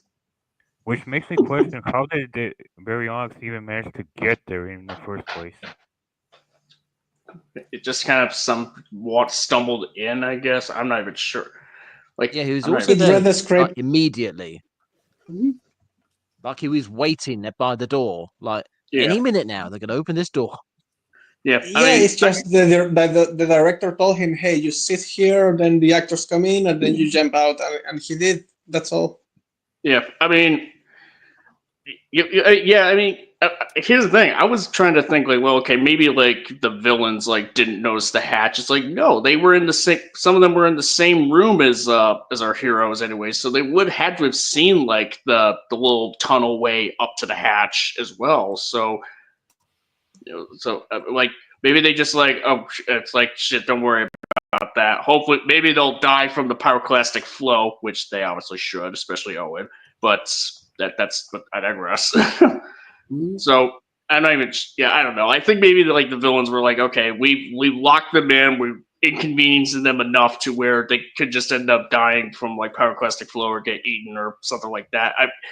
If I was like in the head of these really dumbass villains in this film, that's probably like they're kind of more focused on like trying to get the dinosaurs off the island at that point. Or How I did guess they lock them in? they locked them in because they locked like the main door. How? Yeah, What's his good face question, have to actually. hotwire it? That is a good question, actually.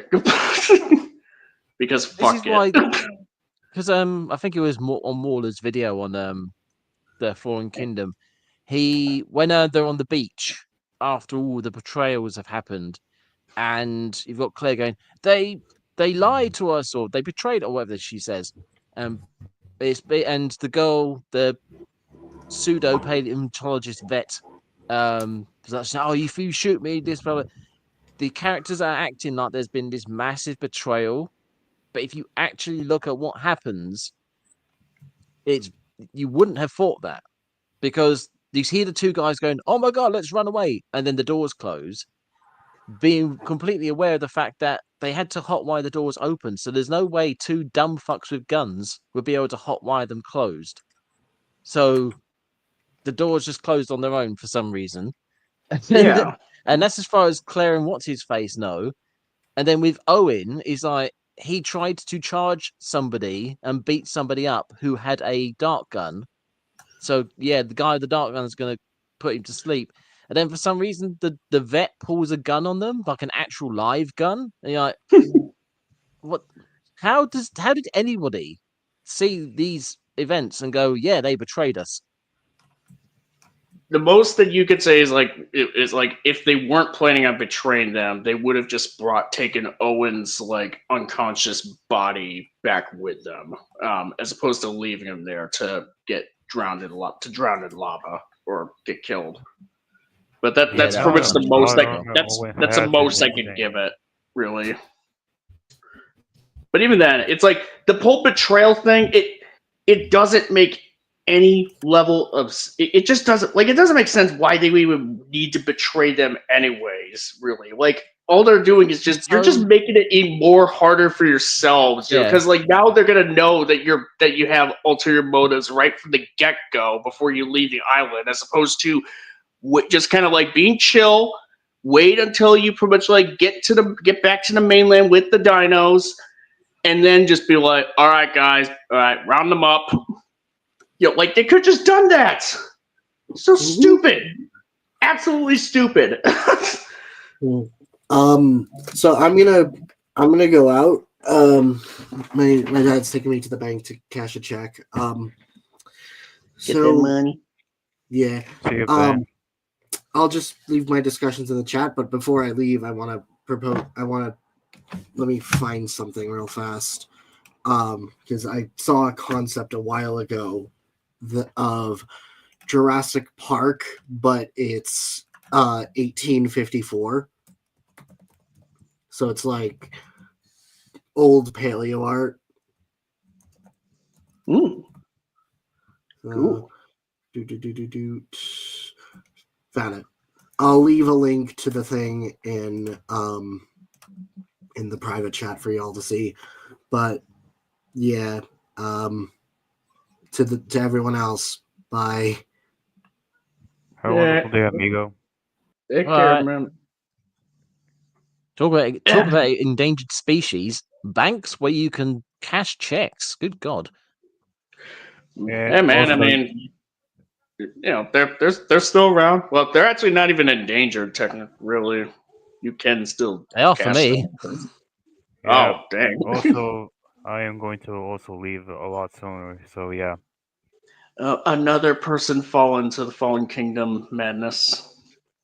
But before we begin, before I go, I want to talk about my actual favorite scene in the movie, and to some, it's considered probably the best scene in the entire movie, which is the Brachiosaurus death. So the reason why is because I consider it probably one of the saddest deaths in this entire series. So I'd like to know what your guys' are thoughts on that.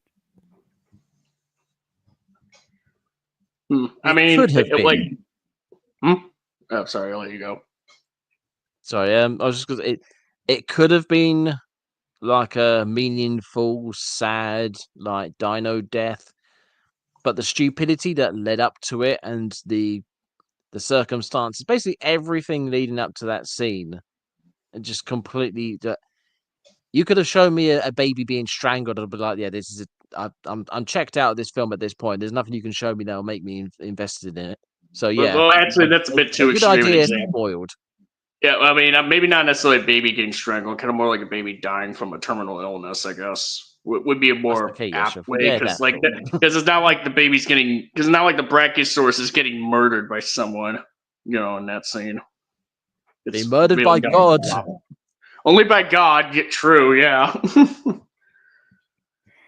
Well, don't you think it's very convenient that this Brachiosaurus that died was also the same one that was in the very first film? I'm not even sure there was anything to indicate that was what the same Brachiosaurus. Both If anything, I probably would. Both J.J. Bayona and Colin Trevorrow confirmed it. Sure, they did. All right. Yeah. Yeah, he's called Brachy. He's been around since forever. Yeah. Yeah. Yeah. I mean, I guess if they confirmed that Brachiosaurus, if it's also the same one that they saw at the earlier in Fallen Kingdom, and in turn it's the same one from the original, then sure. I mean, like Trevorrow, I'm not sure I would take his word on it. Bayona was mainly just was kind of like just the director of this film. He's kind of like the gun for hire. Like, he'd probably be like, look, I didn't write this mess, okay? What, that was not me. I'm just like, yeah, sure. I'm just kind of going along with it. Like, okay, fine. They're saying that this is the same Brachiosaurus from Jurassic Park. To me, has the same impact as when the people who made Overwatch, Blizzard, said one of the characters was gay, and you're like, okay, that has absolutely no meaning or gravitas on literally anything. Cool. Yeah, and even then, in this particular case, then at this point, it would just raise the question like, okay, so I'm guessing like this Brachiosaurus was able to somehow survive the lysine contingency the same way Rexy did before the events of Jurassic World as well. I don't know. I'm not even sure. Like, because yeah, it's built the same way if it's the same one from the original film. Yeah, like I said. Yeah, it's if like on its own, it's not a bad such a yeah, it's not a bad thing. It's just that that they like it doesn't change anything. They're only doing it for the Funko collectors, and it feels cheap because of that specifically. Because that it's lazy as shit. But also, it's not really that bad if you don't want to look at it that way. If you want to ignore that part.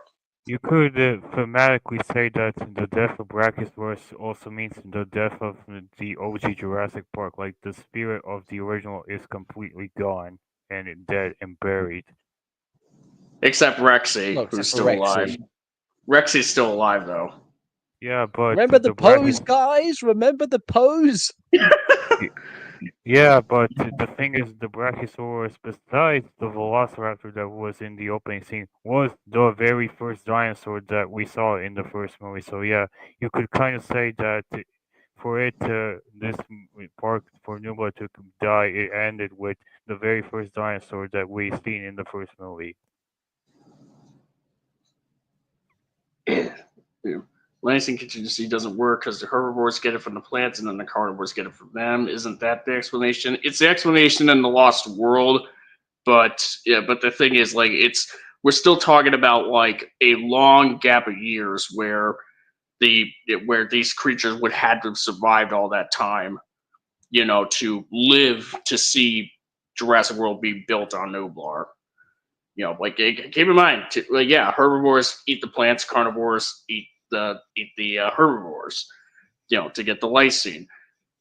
But the thing is, I was like, there is still the whole thing of like, there isn't always like going to be like food for everybody on that island, and carnivores, they have to exert like a lot of energy to hunt, and if they're unable to get the lysine while they're hunting, from their hunts, then they're gonna die. Like, it's pretty much like in nature as normal without the whole lysine contingency thing, kind of like exacerbating it. Also, you'd think they would have thought of that, wouldn't you? But we've given Yeah. them just enough of a lysine dependency that they can sort it out themselves. Yeah, I mean, well, yeah, if they were to establish it in this film, in the Jurassic World films, that'd be one thing. But since these dinos have been around since the original Jurassic Park, where the contingency was established to be a thing, then yeah, we have to like assume that they either, like, at this, all we can do is just make assumptions one way or the other. Question Really. is, the Spinosaurus from JP3 has this contingency in it? Hmm. They mentioned, well, considering that the Lost World did take place in Site B, and this explanation about how the herbivores eat plants with lysine in it, and carnivores eat the herbivores that have the lysine ingested, essentially, it pretty much would make sense that the Spinosaurus, considering it's in Site B as well, would also have had that going on.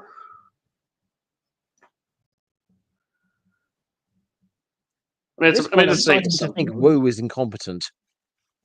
yeah. Or hey, we could also say that Wu lied.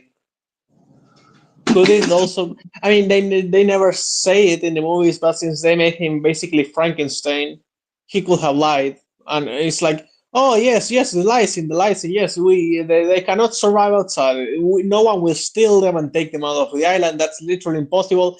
Meanwhile, he's like drinking his like Asian mustache that he had for like 2 days during the 80s. And he's like, Okay, guys, I'm going to leave now, so I hope you guys have a wonderful day. All right, you take care, man. You too. But before I go, see animes, can I ask you something? Sure. I sent you something on DMs in X, so but before I go, can you at least tell me, have you at least seen the fan art I sent to you? I've seen some of your like redesigns of like Jet Jaguar and Augur and stuff like that. Is that the ones And you're thinking of, or? no, I was thinking of those. Any thoughts on them?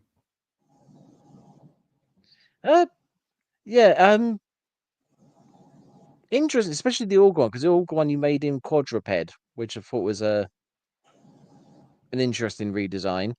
The Zilla one looked kind of like he kind of made him like gave him like the small, like almost monsterverse sized head on him compared to the rest of his body. It's like an inverse of the TriStar design. So like trying to make him a bit of a bulkier boy, or I want to make him like an actual mutated iguana. oh, okay, that makes sense.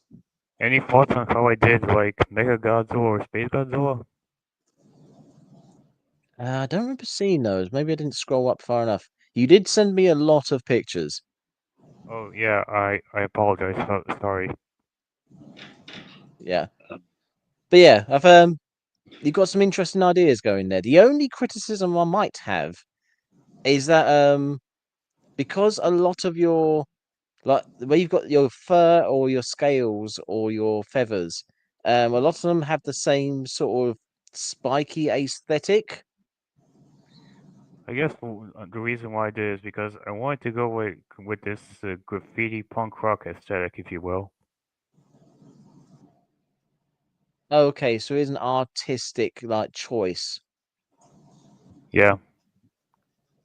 Okay.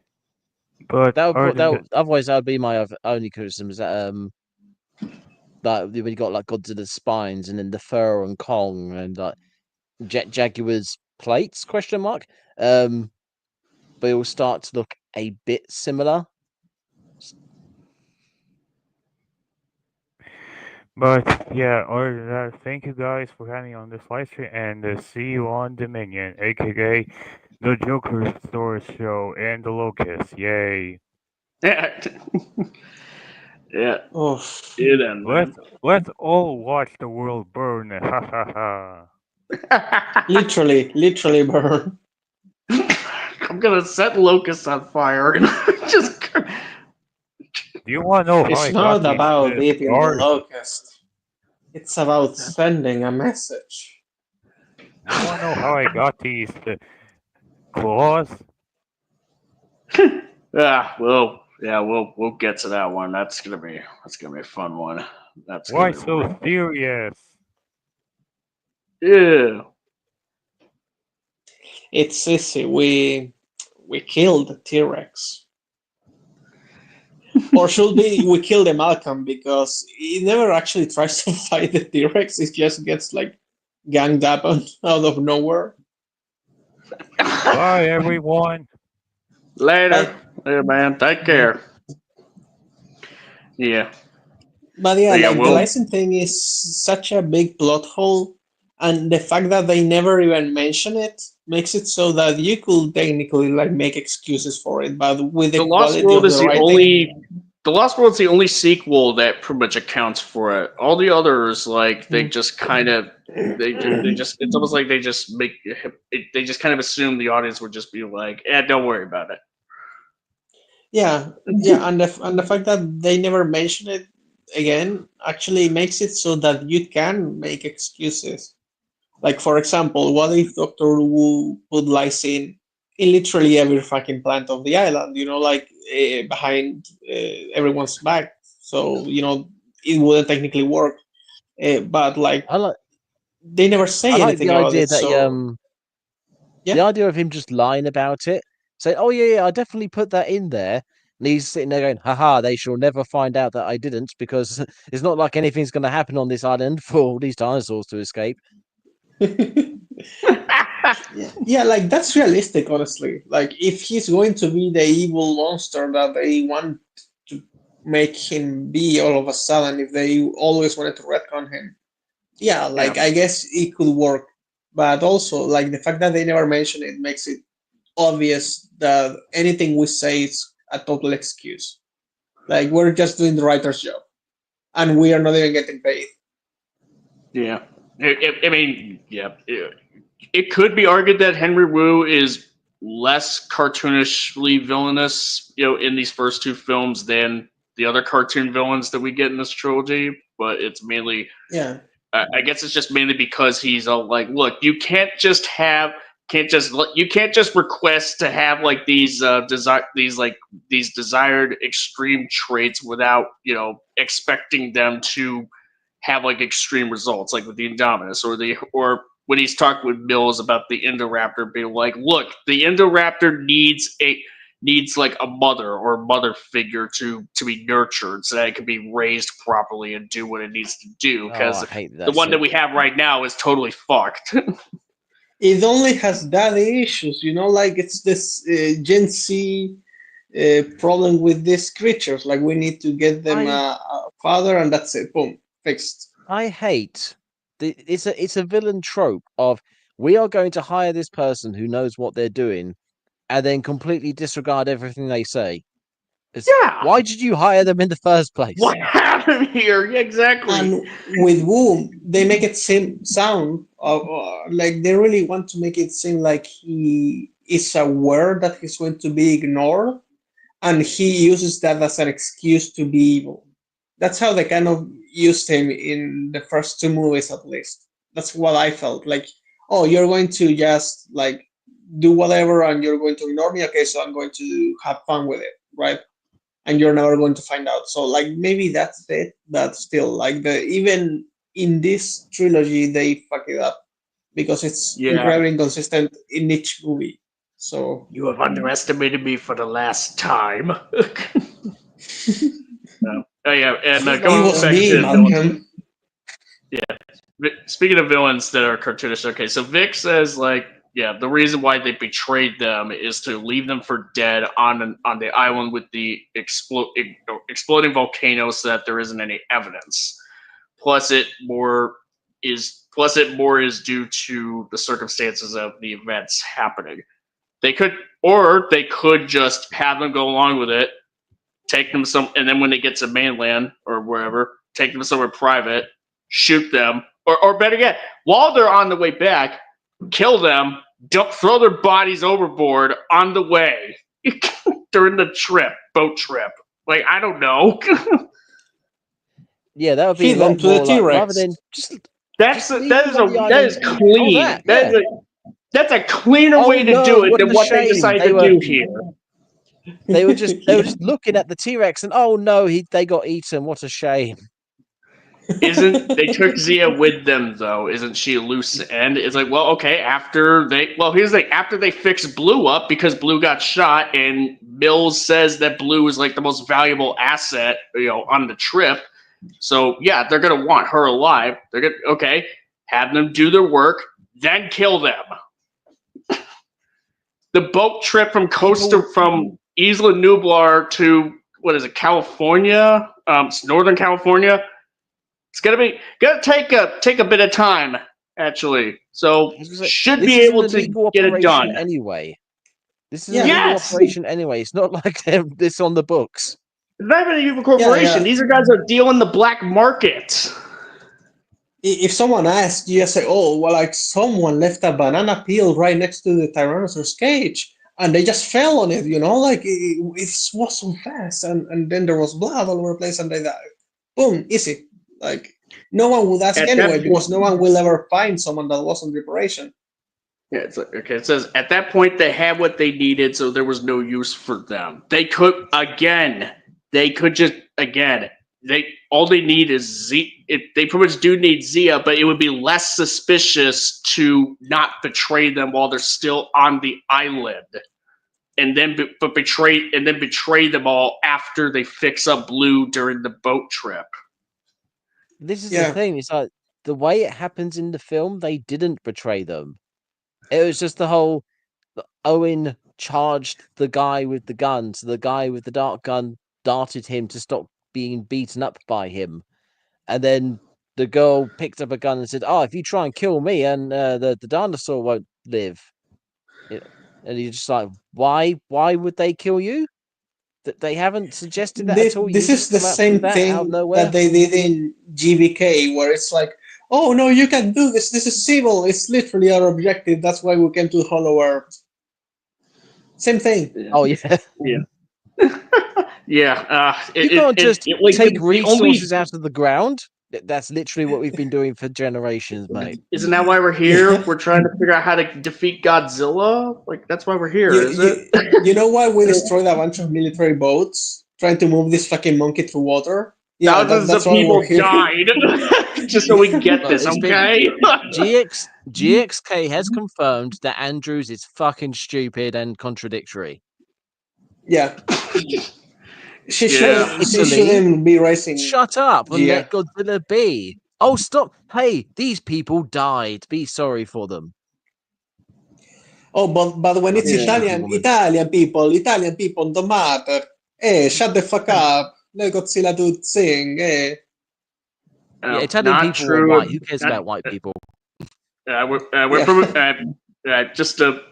only gonna digress just a little bit. Okay, so Vic say not true of GVK. Eileen was questioning the methods used because it was a new discovery. So what? That's still what they came here for. This is the thing. They were like the scientists went hippie mode all of a sudden. Like, shut up. And by the way, they did it in the most cleanest way possible. There was no mining, there was no fumes. They literally sent that thing up via Bluetooth. Okay, so there's no excuse. They Bluetooth the energy. Yeah. Okay. Yeah. Go back to Fallen Kingdom. The only thing that you could say that Wheatley did wrong, essentially, was like after he tranked Owen, he left him there. He pretty much just left, which I mean, yeah, that's pretty. I mean, yeah, I mean, they pretty much, yeah, it's.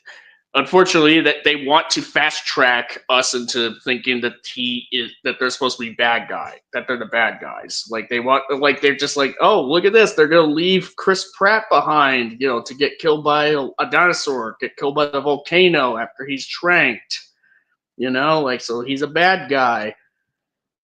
It's just really dumb. And yeah, it's just there's so much about this that just doesn't make sense. Yeah. It's the fact that the volcano goes off while they're on the island. Like it's been waiting and waiting and waiting, and then look, they're here. Bang! It goes off just in time that lava is literally chasing a half sedated Owen across the floor. A half sedated Owen who, for some reason, his legs start working first, which most people, their arms start working first and their legs have to catch up. There's so many things that are just it's just stupid, it's bad, it's wrong. Something I didn't think of at the time. When the baryonyx is going through the tunnel, we are shown that there's a baryonyx in there because there's lava dripping down into the tunnel.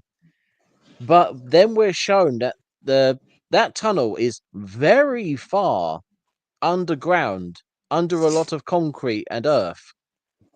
So and there's lava on top of the bunker they're on at the time.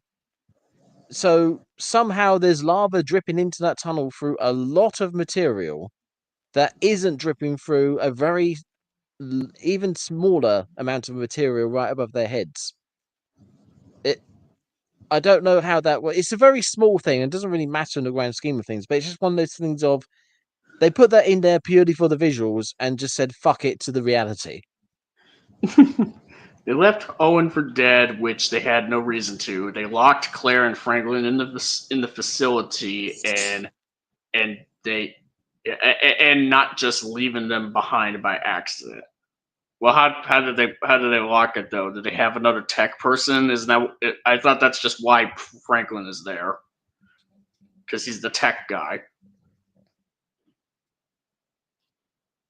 Also, didn't it need her hand? Oh no, they needed her handprint inside, didn't they? Yeah, they had her. Yeah, because she was like one of the head people of Jurassic World, so it would make sense for her to be. They would need her, to kind of, considering that she's like kind of spearheading the whole dino preservation thing, anyways. So, but yeah, they would also need her because she worked at the park, and she was one of the head people at the park. She would pretty much. So they would need access to there, easy. They would need like an easy pass, pretty much, to get in there. Yeah, and as far the baryonyx, just tries to chase them, even though it doesn't make it like its survival instinct would have given it the idea of being like, oh shit, I got singed by this lava. It turned really bad. I'm out of here. Fuck this. I'm out of here. Like, it's like maybe there'll be like a better food source that's less that's gonna where I'm probably gonna not die in. Yeah, where I probably have a better chance of survival, such as it is. Yeah, somebody it's like said the it earlier, like the dinosaurs are super evil monsters. For some reason in this film. Yeah, that's what I was saying. And also, like within the franchise, was it the Ceratosaurus? I think it was. He didn't eat the people in JP3 because they smelled bad. Well, then, they were eating the Spinosaurus gets shit. burned with lava, fucking lava, and he's like, the pain only makes me harder. He's like, I want to eat this. Oh god, I don't even want to say it. Lava, chicken. I think it's safe to say that a lot of it doesn't make any sense. Owen shooting the ball, and it works. Oh yeah, it's supposed to be bulletproof. Well, no, he opens it with the knife. Actually, like he tries shooting it with, and he gets 2 bullets through. Oh fuck! The bulletproof ball is not bulletproof. And then he opens it with a knife. The first Jurassic World had Jimmy Fallon demonstrate that the glass is bulletproof, and then you got this film, and it's bulletproof. They didn't even need that. There was a hole in the top of it anyway from something. Oh, lava, I think, landed on it. So they didn't need the bullet holes. Why didn't he just get the knife out right away and just start cutting through? I don't understand. Why? To be fair, when cars are underwater, you can't open the car doors because the water pressure is more than the air pressure. You have to wait for the car to fill up with water to open the doors.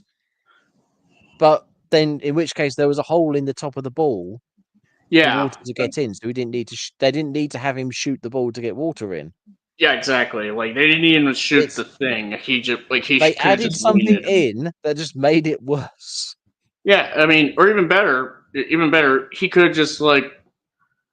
Yeah, actually, no. I was about to say like he could just stab the holes open, but then it's just no. I don't know. Guys, you aren't considering the fact that maybe we had a twist villain all along. Maybe Jimmy Fallon lied. Think about Jimmy Fallon lied.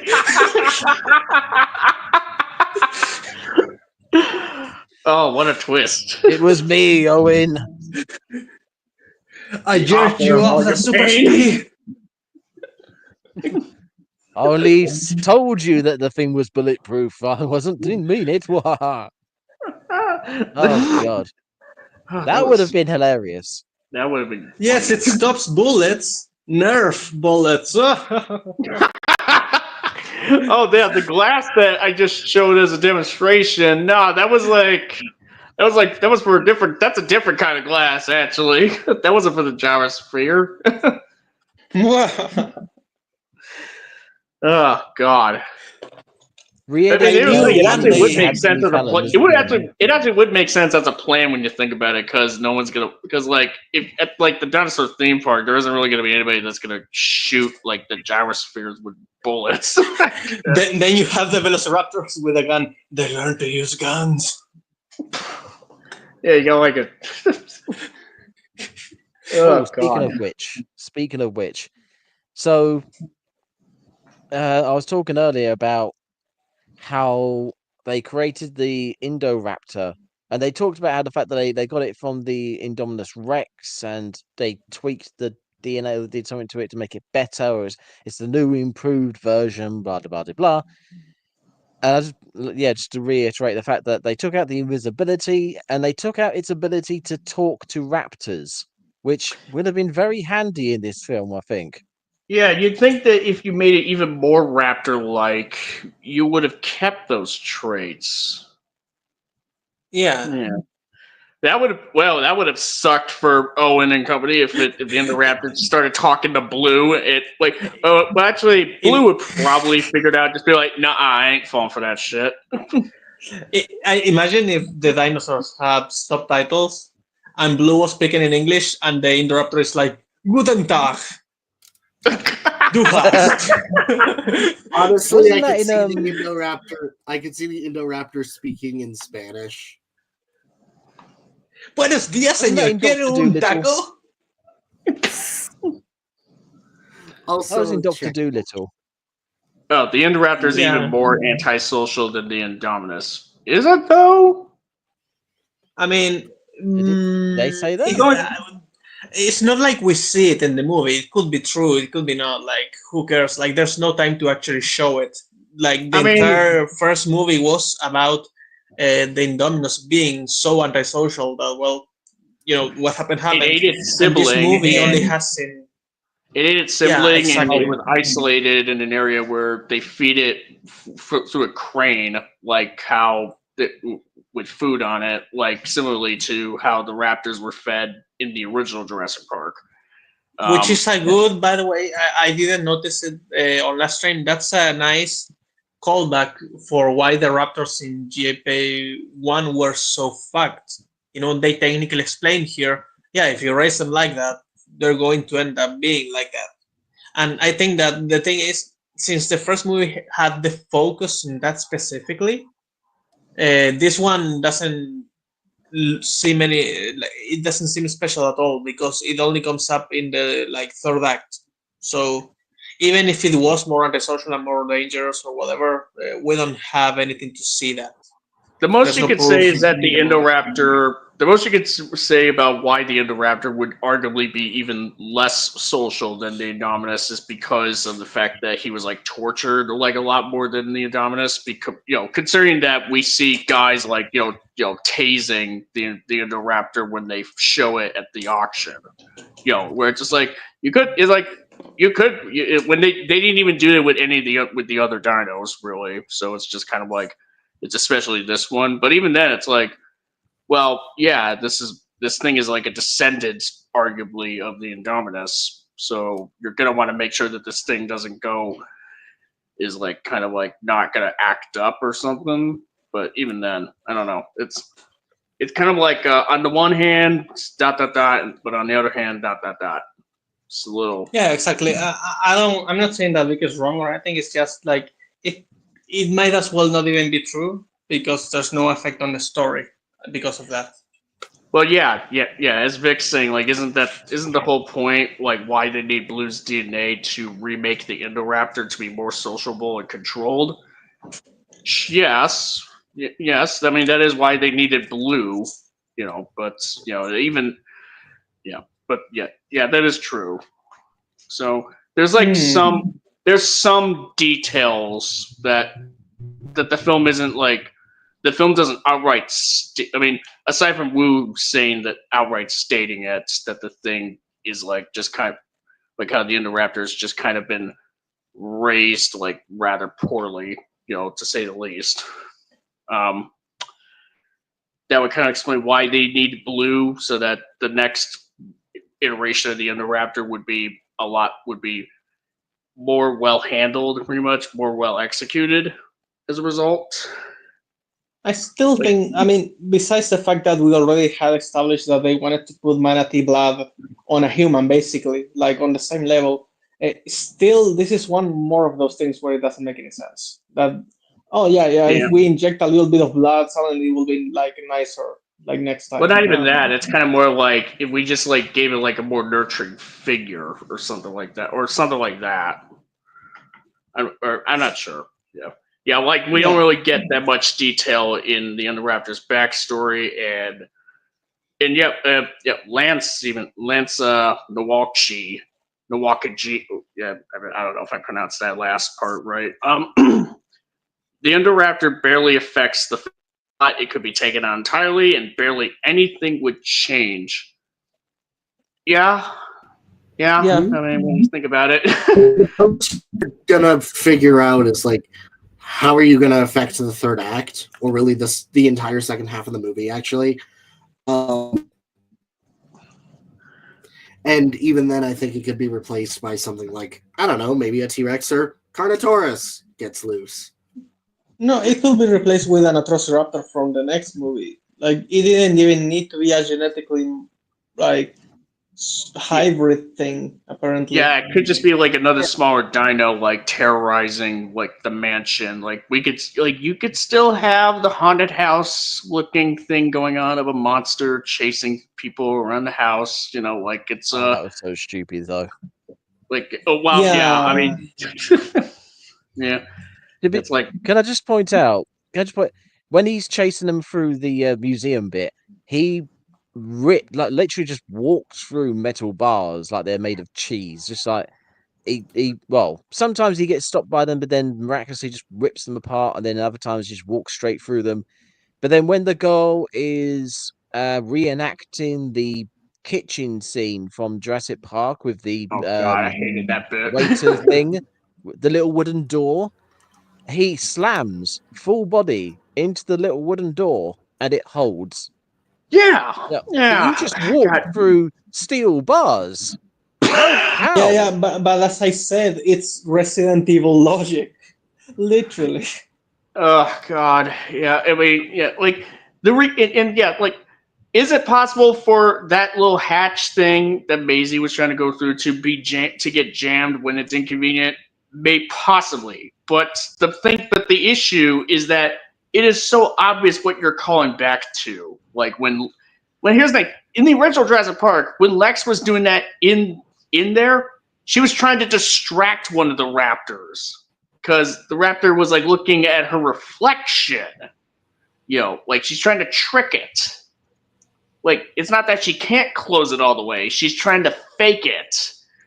Whereas Maisie, it's like if that thing's not unless that thing is stuck, you could just close it right there, right now. It's like nothing about the comparison works because she was deliberately pretending that it was stuck to make them like fool it, and then when it slammed into the door, it's because that wasn't the same door as the one she was holding; it was a different door.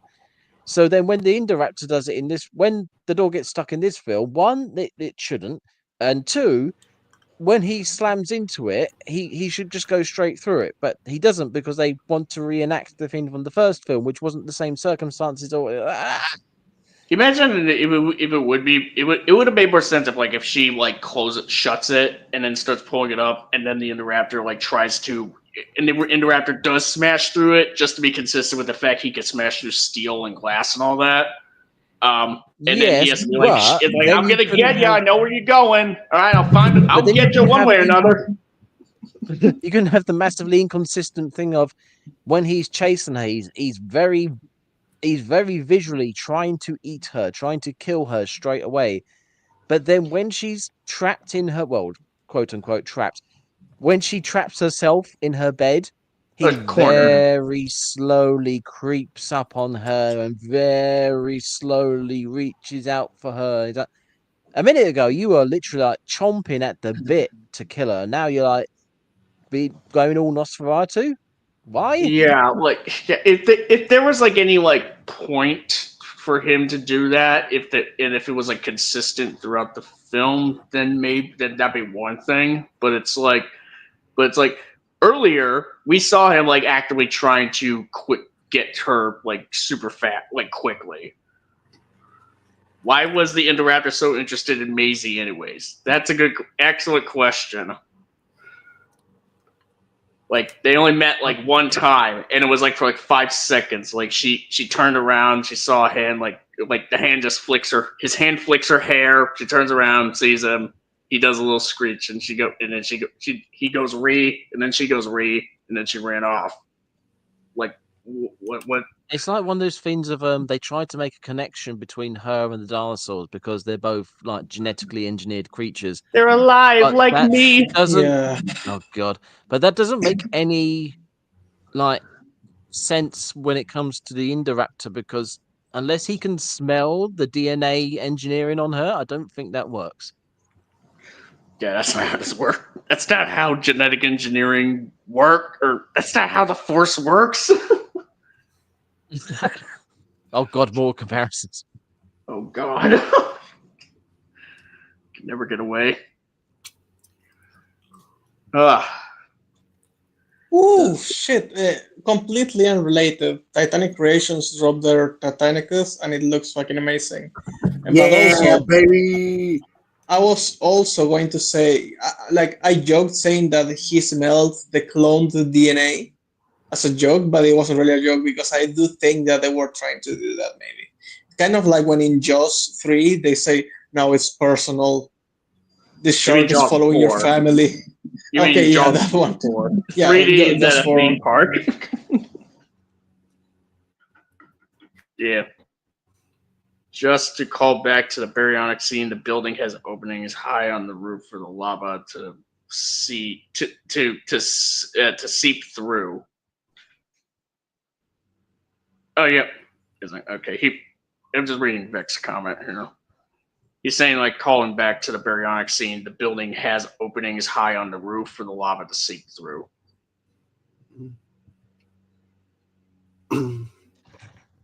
Sorry, I was just getting a drink. Yeah, my comment was the fact that the baryonics in the tunnel, which is very clearly under like 20 feet of concrete, has lava dripping on it through the tunnel. So the lava has somehow like leaked through like 20 feet of, well, let's be favorable and say soil and concrete. Just purely for the jump scare bit of like, look, the visual thing of, oh, look, it's down there. Yeah. But no, actually thinking about it, that would have fucked them, because if the lava hadn't been dripping into the tunnel to show that he was down there, they might have walked into the tunnel or just still been standing there when he arrived. So they would have died. So no, yeah, that's a problem now. Yeah. Yeah. And let's see. Does anyone find it amusing how a dinosaur in this film, like, what? I didn't even finish my statement. How a dinosaur. Do you find this film amusing? Yes. Fair enough. Sorry. What I specifically am referring to is like how amusing it is that a dinosaur. It according to in this film's universe, a dinosaur costs less in the black market than how much it costs for Universal to make this film. Like they sell like in a comic store or something like that for $20 million, which is a fifth all of Hollywood. Yeah, it's like almost all of Hollywood always does this. Yeah, it's like every fucking movie in the world does this. It's like, oh, how much does this horrible thing cost? $1 million, and it's like, no, it doesn't. 20 million. $1 million and 99 cents. When they're doing the price, they're selling stuff earlier, and you can hear them like in the background shouting out prices, and I'm pretty sure a dinosaur, just a bog standard whatever dinosaur that they had before, was sold for more than the Indoraptor. Oh my god! Imagine they say, and then we have at some point. Yeah. What dinosaur did they sell that cost that much? I don't know. Big it's so weird. Yeah. Yeah, that's like, oh god. The thing is, it's like, do these people live in a better economy than we do? Is that the ideal world that the screenwriter lives in his head? Like, oh yeah, I went to a supermarket, I just wasted $2, and now I have my food for the month. Is that how it works in Jurassic World's universe? Because if it's not, it doesn't make any sense. Yeah, they think that like the global economy, didn't have like inflation or anything like that, over the course of like 30 years, like like apparently like hey, you know what? Maybe the USA succeeded and they stole the oil out of every country in the world. Maybe that's how you get all of that. It just so happens that in this universe, 9/11 never happened. We just stole the oil. There was no nothing. Yeah, and it's then like they went to China and they stole the pandas, just to make even more money.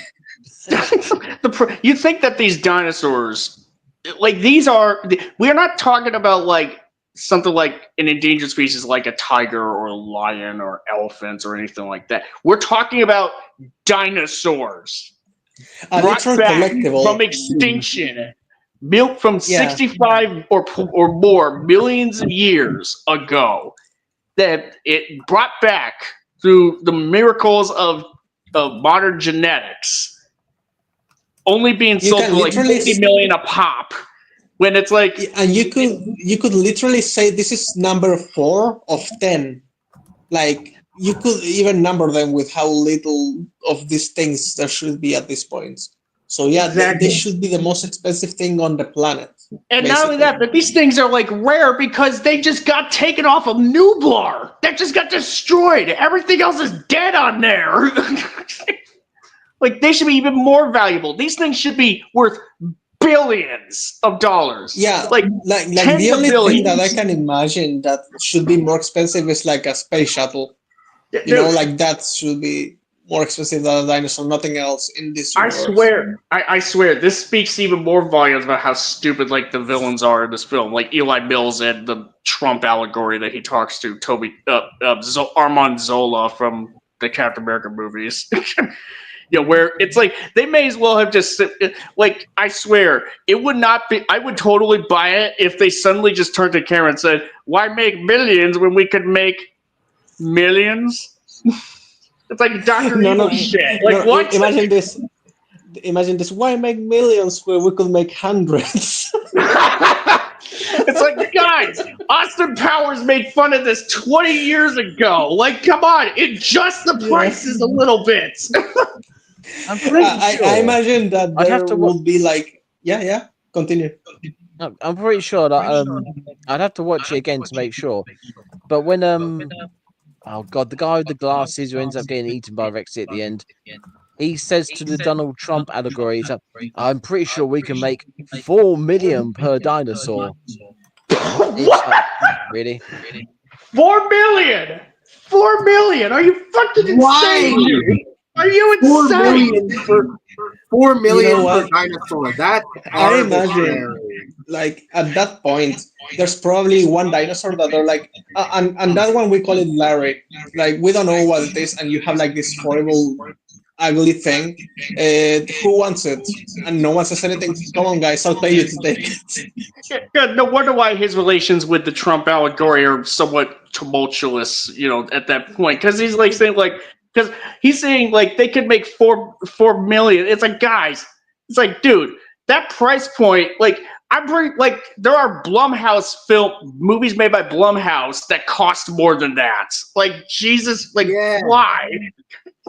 Also, it's an echoing. Yeah, I was about to say. I think you're echoing, C monster. Oh crap! I knew this was gonna happen. Let me refresh. I'll be right back. So the other day, C Monster told me that he kidnapped some people. Jumping right into it. Wow. Yeah. Yeah, like we should call the police. Intimate relations with a squirrel. I heard that the squirrel had AIDS after that. Jeez. After, not before. Hi. Oh, hi. Welcome back. Yeah, hi. I love that bit. I love doing bits like that. Okay. Yeah, I knew that was going to happen. Sea monster lore. Yeah, I knew it was going to happen. I pretty much even said like, hopefully there's no echo that's going to happen this time. Lo and behold. See, every time you say something like that, you jinx yourself. I know. I need to start doing that. I know from experience with last stream. Yeah. Oh, what were you referring to? Me breaking up, hoping that I wasn't. Oh yeah. Oh yeah. I hope I don't break up. Yeah. Oh yeah, during the Zimcast Supernova stream. Give me Orga, you cowards. Exactly. I need to watch that. That's on my list. Yeah. Yeah. Yeah, Oh, by it's the a- way, Animus, on Monday, are you Gojin the Makai Phantom is going to be inviting Zim, Rooney, and maybe myself onto a stream on his channel to discuss Anthony Grimuglia's recent video, or one of them. Oh God. Yeah, objectivity versus subjectivity. That man. How recent was it? I think it was like 2 weeks Last ago. week. Oh, for fuck's sake! Oh, Yeah, I mean, dread to I think. probably said I might be on there as well, depending on how the scheduling looks. I know I'm going to be watching it regardless. My schedule for that is I clear. need to make my video on him. Yeah. Oh my God. I have a plan. I need to script it, and I might even do that tomorrow. I've got another video I'm trying to do on the Iwi and Great Apes comparison, because there's quite a lot to compare. But honestly, if someone's doing an Anthony Fuckwit video or stream, I need to do my video on him. I need to get that started. Yeah. I've been considering doing a video on Adam Does Movies, like just explaining why Adam is generally flawed and the problems that a lot of people have with him, and how he doesn't help those issues at all. Well, just put clips of him back to back. He'll argue against himself. Yeah, that's one of the big ones. Contradictions and consistent lambasting and hypocrisy. So, what was it? I want a free and open discussion. Like people, I like to hear other people's ideas, and then just contradict that with, I want my own echo chamber. I would love an echo chamber. I'd love to have this. Sorry, it's not a Marvel movie, fucker. Oh, no. Oh God, yeah. I'm gonna just put that quote in there randomly somewhere. It would just be funny. Yeah, I rewatched both Zim's original stream on the guy where he talked about it was the -1 retrospective, and then I also rewatched the Nosferatu one. The whole stream or the supercut? Both. You watched both the supercut and the stream. Damn, that's like you a trooper, man. That's a lot of hours. I usually tend to listen to the streams while I'm at work, because having something in my ear helps me. So in a way, you kind of listened to it twice, actually. My Nosferatu stream. So. I watched the stream in full first yesterday, and then this morning I watched the supercut. So I didn't finish the supercut, but I started watching it. I know the supercuts are meant to be more bite-sized versions of the streams, but I mean that one, it's a real big bite. Yeah, I still can't get over his Twilight for the Film Fanatics comment. That was I know that was insane. I'm looking at the runtime of that Grimuglia video that you guys are covering about objectivity. 1 hour and 42 minutes. What the fuck? Jesus. We did streaming that. We were able to do it with the retrospective. It will be fine. Probably, maybe. I don't know. Oh man. I did notice with when Zim covered Little Platoon, I've only watched a little bit of his stream, because keeping in mind I couldn't get past the first 9 minutes without making my video on it. Mm-hmm. Zim just blanked most of that beginning part of his Little Platoon's video, so I can only imagine that a lot of Grimuglia's video is going to get blanked as well. Oh no, they weren't. Oh no. Yeah, no, they weren't. Probably not. I'll see how that goes. But yeah, I guess in case anybody were to ask in the chat, what if we had thought of I guess in terms of Omniviewer's sort of take on Fallen Kingdom, the video he did, the story in Gothic about how video they for it, where it's kind of talking about how the film isn't a traditional Jurassic Park film, because it wasn't really intended, because it wasn't even going for it to be a very the most you could say is like, okay, the first half, it's kind of like the Lost World, sort of like Redux, but with a volcano and with some subversions here. But then the second half is like, like sort of like a gothic horror thing. It's like, it's like, here's the thing. I appreciate the gothic horror, sort of stuff. Like it's on a subjective level. I do. It's like, oh hey, that's really neat. Like it's makes it very distinct.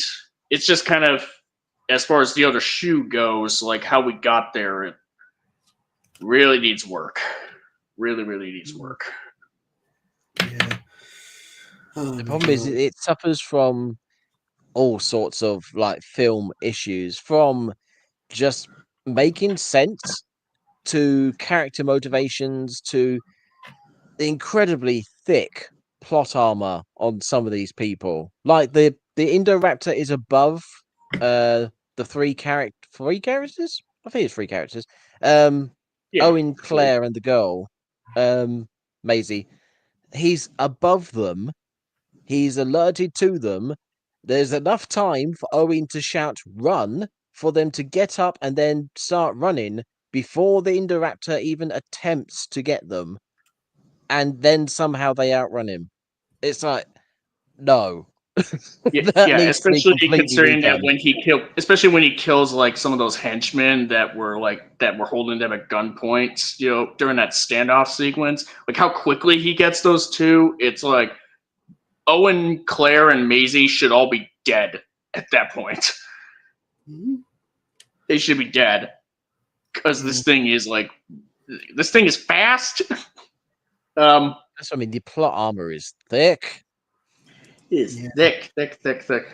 I will say. It's not just because of Owen Grady surviving a pyroclastic flow, or I mean, there is that. I mean, it's arguably it's like we're talking like it's arguably like just as ridiculous as some of the plot armor that like Ethan Hunt has in Mission Impossible: Final Reckoning. I mean, like I don't even need. I mean, like water pressure, my guy, during that scene. What the hell? Yeah, I didn't mind it considering the suit. They explain like the suit is equalized in pressure. Yeah, but when he takes it off and he has to swim back up. Yeah. I mean, even then they explicitly say that the depths that they say explicitly in the film that the depths that he goes down in will kill him if he's not properly equipped. And even then he still gets repercussions with the whole should he I almost He's still hold on. Well, we're kind of digressing a bit there. I was just kind of using that as an example there, not too in depth there. It's not breaking for me, especially considering there's no consequences for it. But yeah, but that's that. If we do a discussion on the Mission Impossible movies or something like that, then we'll talk about it there. But yeah, yeah. I mean, I don't usually. Yeah, I mean, like I don't really usually do discussion streams on too much outside of monster movies on this channel. So probably not. It would just probably have to be like something up. I would have to have like it would have to be like a discussion like in another format, I guess. Mm-hmm. Yeah. But honestly, Fallen Kingdom for me is a bit of a guilty pleasure. Like, yeah, it is. I would say the second most flawed film of the Jurassic franchise and one of the most, and just a generally not great film. But with its biggest problem to me being the fact that on top of all the general plot holes and stupid stuff, the film itself just comes across like two very different movies stitched together. It really feels like there was a massive shift both in tone and story when we got to the second half of the film, where like it started taking itself significantly more seriously, for better and for worse. And if it were two different movies, that'd be fine. But like, it just came across as jarring to me. So that's the kind of cherry on top with this film's problems, on top of everything else. That said, I can't help but enjoy it whenever I watch it. I don't know what it is. Yeah. Maybe the fact that my boy Carnotaurus shows up is enough for me. Yeah. I mean, I definitely do find enjoyment with the film itself. I definitely would. As far as like how I would rank it, like objectively speaking, in terms of the writing quality in this film it's definitely a mess, a significant downgrade from the first Jurassic World and even the Lost World. I probably would say maybe not. I'd say like it's either the second weakest in terms of writing or possibly the third weakest. Like if I were to like, I don't know if JP3 like would have anything like as like kind of disastrous as some of the stuff in this film, but I mean that's. But that's for another time, I suppose. But I can safely say like this film is, in terms of writing, it's not as bad as the one that comes next. But speaking of which, about Dominion. Yeah. Speaking of which, the decision that is made at the end of this film, because this is sort of like the big talking point in terms of like the dinosaurs being let loose into the world, essentially. Yeah. Right, this film, not like just taking it as is without considering Dominion for a bit, because like as if this will be like taking this as if this is like the latest entry, like how it was back in 2018, So, what could we say about it? The thing is, the idea was always good. I think that everyone always wanted to know how it would be if dinosaurs were just all over the place. Too bad it takes us 2 fucking movies. One is fine enough. Like, I think that the first Jurassic World is really fun, but it has a lot of problems. Then this one is a fucking mess.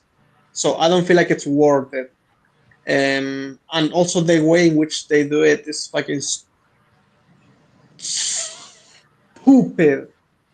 Like, it's I mean, like, I mean, I guess the main thing is sort of like, even for its time, it's very like it makes you go like, well, it's like, well, I mean, we'll see like how this is sort of followed up on, I guess, mainly. Yeah, like literally, the Lost World did it better. They actually had a Tyrannosaur in the city, so the Lost World did what this movie was trying to do and didn't even do better than this, and honestly better than the next movie also, but that's like irrelevant for now. So Jurassic World, my balls, Jurassic Mansion should have been the fucking name of this one. Yeah, like as far as like Maisie being the one to do it, it's like, what reason I mean, like she says like that since she's a clone and these dinosaurs are also clones in a sense, and that they're alive like her. I don't really know how. I just don't know if that is like enough justification for her to be the one to make this decision, especially considering what she had to deal with like moments ago with the Indoraptor being let loose. There is foreshadowing for it right at the start of the film. Yeah, the Mosasaurus. Because her granddad / dad, she asks him about her mother / her, and I think it's when they're talking about when he says, "Oh yeah, she was in Jurassic Park, or she went to Jurassic Park," and he says to her, "Your mother would have tried to save them as well," which not only basically tells her, "Yeah, you will say you want to save them," but it's also describing her character because she is her. So it is kind of foreshadowing the fact that when the dinosaurs are at her disposal, as it were, she will save them. It's not well done, it must be said, but it is there. Yeah, it's not well executed, also... it's not well executed, but it's not like it came completely out of nowhere. It's not, I mean, like there's something there. It's the equivalent of the Alien Romulus. It's the equivalent of the Alien Romulus bitch line. Yeah, The thing is, It's it's not well also done, the but lack it of is foreshadowed. reaction. Like the lack of reaction from any of the other characters is like, dude, I would have slapped the shit out of that little girl if she had actually done that. Oh It's yeah, there like, was the two in the yeah, background just watched her do it. oh no, don't do it. I'm gonna press a button. No, no, no, no, don't. And her Owen and hand is Claire like in front slowly moving towards the button. No, don't. No, no, no, no. Well, Owen is pretty much saying like, if you press that button, there's no going back. Yeah, like, which is so it's basically not like like he saying, pressed that don't. hard on her, really. Yeah. Hey, kid, don't do it. Don't. Hey, stop. Stop. Don't No, be he was mean. talking to Claire. Claire didn't do it, and then Claire and Owen are watching the dinosaurs, and then the girl does it behind them. But when they Yeah, turn she around, does it while they were the sort of like, yeah, Claire was the crying, vet Owen's and like the comforting her, technician, and the other two are also the vet crying. and technician are like that. standing in the corner looking at her. It's like, so they were just watching the girl walk across the room, lift the fin up, and then press the button, and they didn't say or do anything. This is what they did. Like, I sent you a link. It's really fast. It's like 20 seconds. You can take a look at what these motherfuckers actually did. This is like the representation of their actions or lack thereof. It's gonna be like super fast. Yeah. Lance says it's probably good to remember that Maisie is a child. She's not logicking her way. She's not thinking logically her way through deciding whether or not she should save them. It's true. Like, Vic is right on that. Like, as a kid, I think Lance. a lot of kids will No, it's feel... not Vic. It's Lance saying it. Oh, okay. Sorry, Lance. I think Lance is right because, like, if kids feel like, for example, chickens, a lot of times little kids will be like, "Can we save the chickens?" If they see cows, they will be like, "Why are the cows like trapped?" You know, like, it's a very child thing to do. The thing is, she's already 12. I don't know if she's still in that age range where I will believe it, but it's fine. The thing I'm saying is someone should have slapped that child. You know, like, easily. Someone should have been really angry. I think someone should have been like a little more aggressive and just not do that, but exactly. just be like, "It's like, what have you done?" Yeah, someone should have been angry. My problem with the whole scene is the film makes this out to be some gigantically important decision. Like, if you let those dinosaurs out of this warehouse, they will run amok and potentially take over the world. Or so. It's a dozen dinosaurs. Most of them are plant eaters. I'm pretty sure no one's going to give a shit. After about 5 minutes of a dinosaur running through the neighborhood, the National Guard will come in and just shoots it in the back of the head. It's not that big of a decision. Mm-hmm. And if all they the reach dinosaurs Africa, that were taken by the black market them. are the problem. Yeah. Yeah, as you said, it's like 12 at most. Yeah, like the real damage is. Sorry if I'm cutting you off. Sorry, continue. It's fine. Yeah, I mean, like the dinosaurs that were already sold off, they're auctioned off. It's like they're all out there. Like at this point, they're like we went past the point of no return like a while ago, Owen. Like I'm not sure if you remember that. But yeah, I mean that's all I had to say. Mm-hmm. And now, one thing that I want to say, where should we cover some of these shorts? They tried to. Do you remember they tried to start like a series of shorts with people having to deal with the dinosaurs, and there was this one was like Camp something and Battle at Big Rock. I remember that. Yeah, I mean, I guess, and then they never followed up on it. Yeah, Battle at Big Rock does a better job at like sort of like expanding on sort of like the ramifications of dinosaurs being let out like this and being integrated into the modern world than the ending of this film. As little as there is in the end of this film, and what Dominion does. Like Battle of Big Rock was supposed to lead us up to what to expect from Dominion, only for, well, obviously we'll get there. We'll cross that bridge. Yeah. So like it's funny because honestly they could have made like a TV show, to be fair, about it. Like imagine like this little town, and suddenly they don't know anything about what just happened, right? And it's like suddenly like people start disappearing, and it's like boom, there's like a velociraptor on the loose, and no one knows. Like that will be nice, but they don't want to do horror because Funko Pop collectors and like little kids that need to get the new blue toy, all of that shit. So yeah.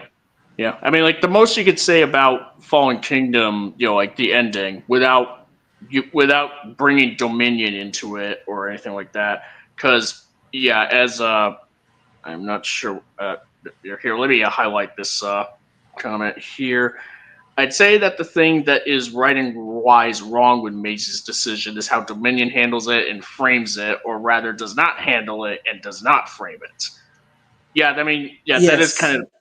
But just mainly going off of Fallen Kingdom, like, would we say, like, if we never got Jurassic World 3, is there, like, would you say, like, there's, like, a potential thing of, like, how this film could have, like, left us off at being, like, of like an uncertain future, essentially, like sort of like in a way of like is like well, we're in a Jurassic World now. The world's changed. Like the best you could do is that, thanks to the first film showing that you can basically have virgin births because of the DNA tomfoolery with the frogs and blah blah blah, turning the frogs gay. You could have it either that the dinosaurs are singular, so there's one T-Rex, one raptor, one of every... I think the Triceratops had a kid, so that's the only thing that had a kid in that whole group. But everything else is singular, so you could just wait for them to die. But because of Jurassic Park suggesting that they could breed on their own, asexually, then there could be the potential of these dinosaurs laying broods and starting off their species again. But it entirely depends on how quick they are to react, like how quickly humanity not reacts. Only that, also like that was the case in Jurassic Park, but like we don't know if that's the case in Jurassic World. Like, did they commit the same mistake again on purpose? Kaiju just completely fucked my point. They weren't asexual virgin births. That the dinosaurs changed sex to have sex with each other and then have birth. So like you could technically say some of the dinos in the original Jurassic Park were trans. True. Yeah, it still completely fucks my point that most of the dinosaurs in Fallen Kingdom were just singular dinosaurs. So there was only one T-Rex, one raptor, one blah blah blah blah. So yeah, unless you're gonna have Rexy and Blue mating, that's not... I don't think they're gonna get a reproduction of the species. Yeah, I mean that's not until it's like the only way that a virgin birth could even be a feasible thing is if like the next film... I mean, like obviously we know the next film establishes that Blue could do it as well, but it's like, but I mean, this hypothetical is mainly just based off of like if we never got Dominion, like if we're just going off of the ending of Fallen Kingdom as being like an ending that isn't a hard cliffhanger, but just sort of like an ending of like what is like how is the world going to deal with it, and the question is sort of like it's sort of like a Twilight Zone sort of thing for us to like think of as like, what do you think may happen going forward? Yeah, there's also the black market stuff because they have DNA. They obviously have the select few dinosaurs they managed to buy and get out of there. But I think they showed like a bunch of them had like DNA vials. So, but then you need the right people making them. Like you need woos, like a plethora of woos around the world who can actually do something with that. Clone Woo first, and then clone the dinosaur. Oh my god, they can do that! They can do that. They can do that. Literally just clone Woos. This is Woo 1, that's Woo 2, that's Woo 3, and everyone's like, hello. And we're all going to make dinosaurs. Yeah, and we just need to have companies, and here's the thing: all those woos they need companies that would actually, I don't know, listen to him. Because what's the point of having him if you're not going to listen to him? And then Trump is like, we have all these illegal woos taking jobs out of Americans. Oh my god! You go out to fucking Walmart. Okay, there's a remake of the third film, Jurassic Park, Woo Nation.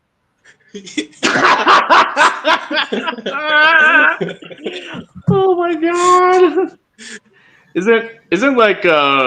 Isn't Woo like the name of like the underwater civilization from Atragon? Or is it something? Oh, Continent of Woo.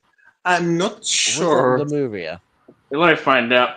I could be completely here. Let me pull it up here. I could be entirely wrong here. It does sound But right, but yeah.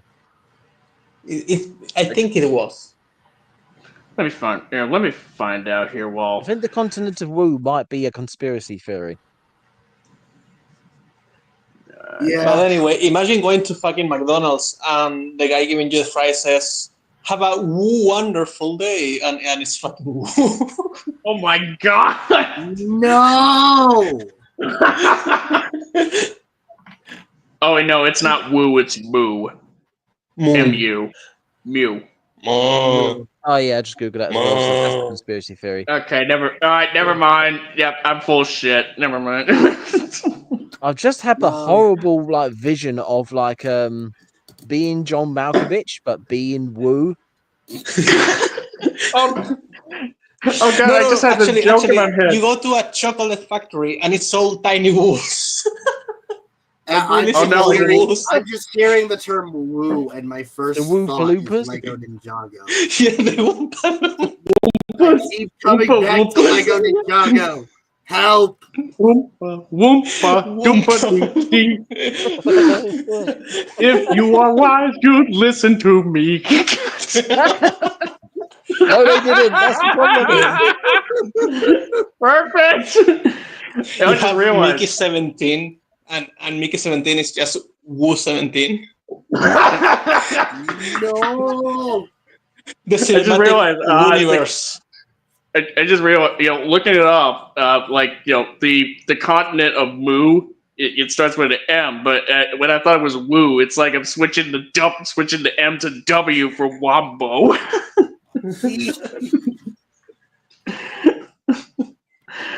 Oh god, this is a much better film. Tell the editors, we are 15 minutes to 3 hours. I feel like we can shitpost a little bit more. I don't know why. Yeah, we could shitpost a little more. Yeah. Because honestly, I'm not even sure. Is there anything else that can even be said about Fallen Kingdom? Because I feel like it's a dense film with things to discuss problem-wise. There's sure. so much going on, but nothing kind of relates to each other thematically, and what does is executed like shit, so we can only make fun of it.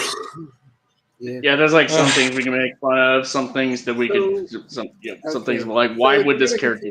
So if we're going to continue this on a little bit, I have to ask, would you guys watch the concept that I shared earlier before having to go to the bank? The Jurassic Park, but it's old paleo art idea.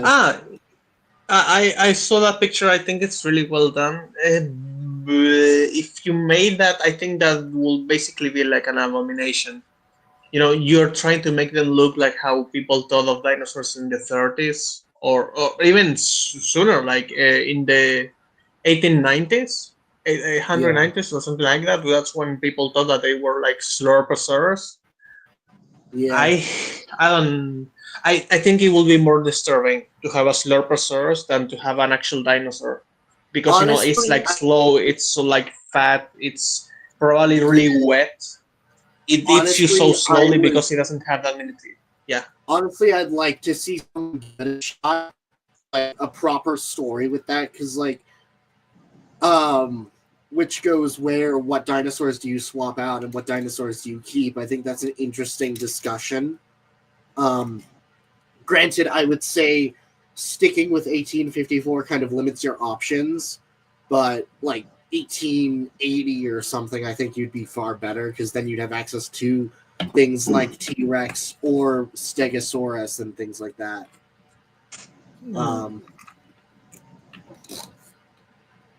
They used to think that dinosaurs had 2 brains also because they were too stupid or something like that. Yeah. Like, by the way, that logic itself is stupid. Like, so the first brain is so dumb that you need a second or something like that. Yeah, something like that. Like what they did in Godzilla because Heisei sucks. But yeah. Heisei doesn't suck. We'll talk about that. No, for me. Like to me it sucks. But it's not like Heisei is a mixed bag. I'm gonna say there's a lot of good. There's definitely quite a bit of good there to be found. But when you talk about Godzilla versus King Ghidorah or something like that, that's oh boy. Yeah, and Godzilla vs. Biollante kind of sits in the middle. I would say, like it's pretty somewhere in the middle, leaning more towards good or decent than bad, but I don't know if it's by much. Yeah. Oh, by the way, I forgot one thing that I asked you last time. Are we ever going to discuss like what we would have done for alternative takes on like the Jurassic World trilogy later, or after we discuss the first 3 movies? I guess it just kind of depends on like how things line up timeline wise. See if I'd be able to, considering scheduling for, it's mainly just like whether or not I have the scheduling for me outside of YouTube will allow it, mainly before Rebirth comes out. So okay. I'll have to get back to you folks on that. I'm waiting. There's like one last. There's a couple more arguably small things. One of them, Blue shedding a tear despite raptors not having tear ducts. When she has the surgery done on her, it's like I'm not sure I mean, I get what they were trying to do there. Where she's kind of like. She's like, I'm in pain with it, or we're supposed to feel bad for her, but it's like the tears a bit. It's one of those things where it's like, I get what you're doing here, and I appreciate it, but you went a bit too far in a few places. Yeah. And another thing, asking about that, I wanted to ask something. Do we have any confirmation that velociraptors don't do it? Because, for example, crocodiles do it, right? Like there's a phrase. They can technically cry. Exactly. Yeah. It's just because they open and close their mouths so strongly or forcefully that they kind of cry a little bit out of reflex. Like when you yawn, some people cry. I do that, and crocodiles also do that. So could it be that they, like maybe that's what's happening to Blue? Maybe, like it's not like an emotional thing. It's maybe she's trying to like roar or something and she cannot what I'm saying is, do we have a confirmation that they don't have the tear ducts? I'm not sure. This is just kind of like I guess considering like she's supposed to be like raptors are more like birds than lizards technically, so yeah, but because of the genetic mixing, like you never know. Like it's always something that they can use as an excuse, basically. Considering that Jurassic Park dinosaurs, they're not even that scientifically accurate to begin with, and that's almost the point. Really, that's kind of the point. That's fair. I mean, there's some leeway there. I'll grant you that. Unfortunately, the genetic nonsense is they are either so accurate and really good with genetics that they can make dinosaurs be exactly or whatever they want, while coincidentally being, we accidentally gave a dinosaur invisibility. Accidentally. Schrodinger's genetics. Yeah. Another thing. As far as like Wheatley, Ted Levine's character, having an obsession with pulling teeth out of things, and honestly, that's probably one of the most normal things in this movie, considering for that's one. Normal? Yeah, maybe he's a dentist. But for a hunter, you want to keep your trophies. You want to keep at least some trophy of what you have. Yeah, it's just that the film it makes it so like, oh, look at him, he's such a dick pulling the tooth out of a stegosaurus that's like in captivity. It's like, sure, that is a dick move, but you know the stegosaurus may have been tranked. Don't you mean a teeth move? A what? A teeth move? A dent move? Teeth. Teeth. Oh. Honestly, that joke doesn't land at all. No, shut up. Yes, it did. Anyway, but speaking of it, but for real, like maybe he just gets up to it, like like he's just. Yeah. He has a collection of teeth, pretty much. Like the film even shows it. 'Cause I'm a dentist, and I get off on inflicting in Spain. It's like the only reason they included that was specifically so they have an excuse to get the Indominus Rex out of the Indoraptor. Cage. Indoraptor, sorry. Yeah. The Indoraptor out of the cage. That is the only reason that's in there, because otherwise that's exactly that thing why. would have been stuck in the cage and wouldn't have got out. Yeah. Yeah, we gotta have it's like, how is the Indoraptor gonna escape? Oh, I don't know. Let's just have Adrian Monk's boss, try to get a tooth off of him. Like, guys, we have the option of thinking, or we could just be lazy. Which one do you lazy? Yeah. Guy with teeth fetish. The way the Donald Trump character dies is really, really, really, really, really, really, really, really stupid. Purely because they have those guys like hiding in the lift, and one of them actually does like the shh motion with his hand. And then when the what's his face pushes the woman out the way to get to the controls, which for some reason none of them try. No, but anyway, he pushes the woman out the controls, and then she screams. Yeah, you were the people who were just saying be quiet. Why? Why did you scream? Because men are scarier than dinosaurs. Because men are dangerous. I would choose a bear instead of talking to a man in the forest. Oh, God. That's why. Yeah. Someone named Aiden Alexi. How you doing, sir? Have not seen you before. Or ma'am. Not judging. Asking what the fuck is going on. We're talking about Fallen Kingdom. Mm-hmm. Yeah. Would it still be cause and effect even if it's contrived? Maybe. We'd rather not have it be contrived than have it be contrived. It technically could still be cause and effect, but it's. If he's referring to like the woman being screaming and then them being eaten, it is technically cause and effect, but the cause is stupid and really shouldn't be a thing. Logically, it shouldn't be a thing. Potentially, the problem is when too many things. Stupid, but yeah. Yeah, like if she stood when too many things are contrived in the movie, like this is like the 12th thing. A better way to fix that, it would just be a tweak actually. Is that she was like pushed over there and she tries not to make a sound and hope that the Indoraptor doesn't see her, like walks off.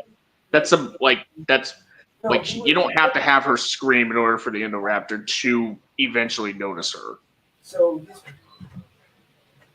That would be the other thing. Like she's wearing a bright red dress and he notices that. That would be much better. But again, these are really simple things that they could have done but didn't because they're fucking stupid writers. Yeah, exactly. Like, why aren't you paying us with Hollywood? Come on. Right here. Put me on the council, coach. I'm ready.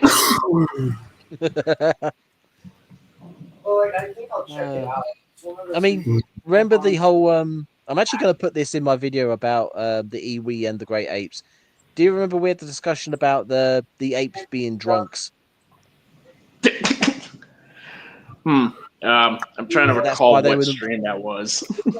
I think it was ages ago. It's like, why are the apes just like not doing anything? Why are they just sort of staying in their pit, moving rocks around? It's like because they're constantly drunk, and that would be because they're just constantly. Yeah. It's like, imagine that. That could cause all sorts of interesting plot things. Like there's rival tribes fighting over the juice. That's why they've never gone anywhere. I think that was actually. I think it was my first stream here because my first stream with all of you guys in general was in Sims, but I think that was the first time I came here to see Monster when I said the thing about the monkeys being drunk. Yeah, it was the Transformers Revenge of the Fallen propaganda stream. Yeah, well, it's not even Transformers Revenge of the Fallen. It's No, just it was the Bayformers Bayformers propaganda stream. Yeah. Yeah, that was a while ago. I still love the nationalities bit. That was way too funny. That was just beautiful. I'm trying to remember what that was actually. It was like it started with attack penguins, and then we started talking about where we're from, and Animus made the joke about like this is why I don't like going on holiday because there's a lot of foreigners and all that.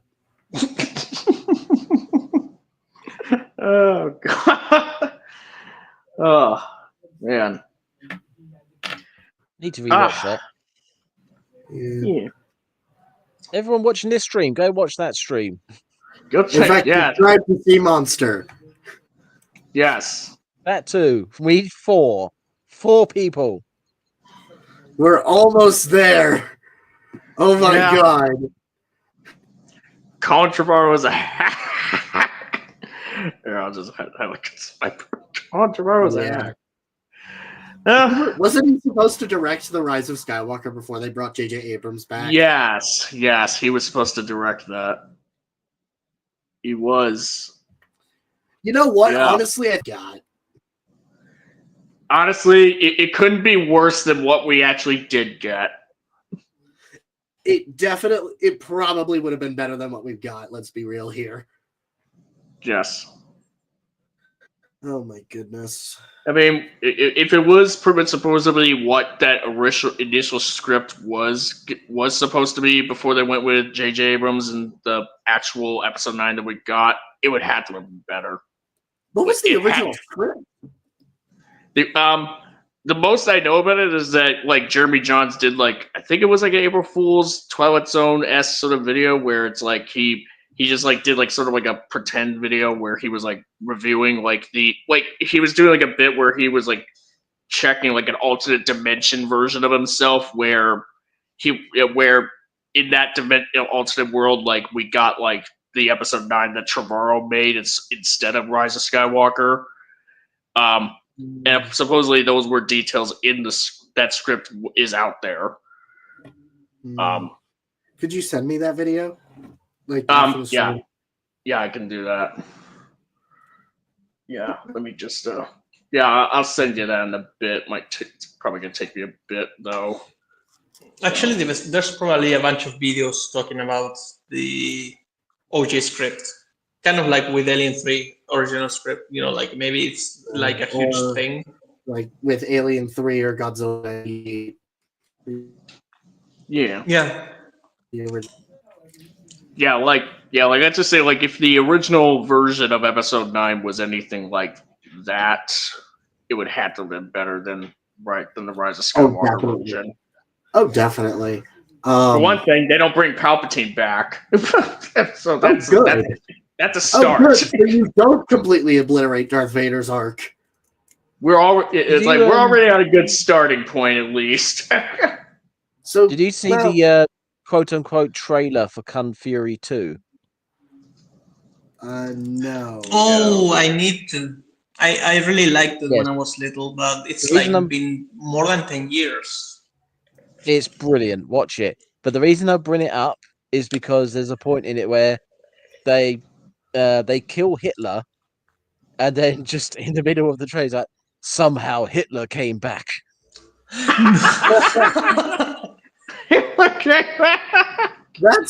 That's hilarious. It's like you couldn't more put the nail on the head, hit the nail on the head than that, really. Yeah. Oh, that's good. Yeah. But yeah, not ready for I guess. I guess. Is there anything else that can be said about Fallen Kingdom that hasn't already been said? I think I've just got.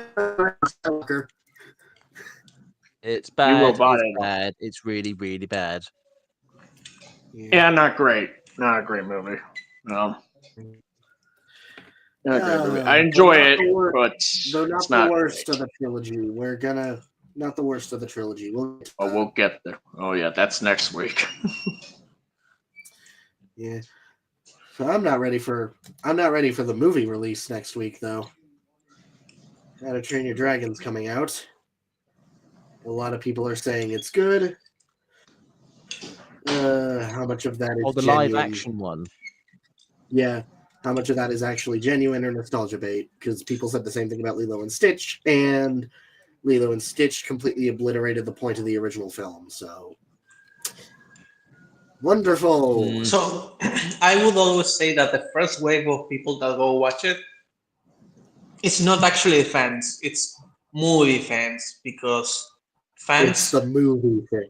It's the will take a little bit longer. Like if you take it seriously, like that franchise, you'll take a little bit before you give comments. You'll think about it, maybe you'll watch it twice, and maybe you just wait a little bit, not the first weekend, because you just don't want to deal with fucking noisy kids. So you just want to watch it on the week, maybe, so movie fans will go the first weekend. So I always ignore that. That's why I heard that Romulus was good, because of fucking movie fans. Then I went in and I wanted to kill myself. Oh god. Oh, Minecraft World, did you listen to the... What? What was that? Sorry if I interrupted you. Oh, yeah. If this movie turns out to be as bad as The Lion King, I am going to cry. I will cry. Here's the thing. Here's the thing. Like, if you need like a moment in one of these streams to have like a therapy moment, group therapy session, about it, I would just be like, I get you. I know. I've suffered with The Lion King. All right, I know how you feel. How to Train Your Dragon recently became my favorite film of all time. Cottam got dethroned for various reasons. But like, it's also just one of the most influential movies of my life. So yeah, if this thing turns out to be shit, then I'm gonna have words. Fire. Yeah, but you were gonna tell me the world was consumed by the rage of Minecraft World.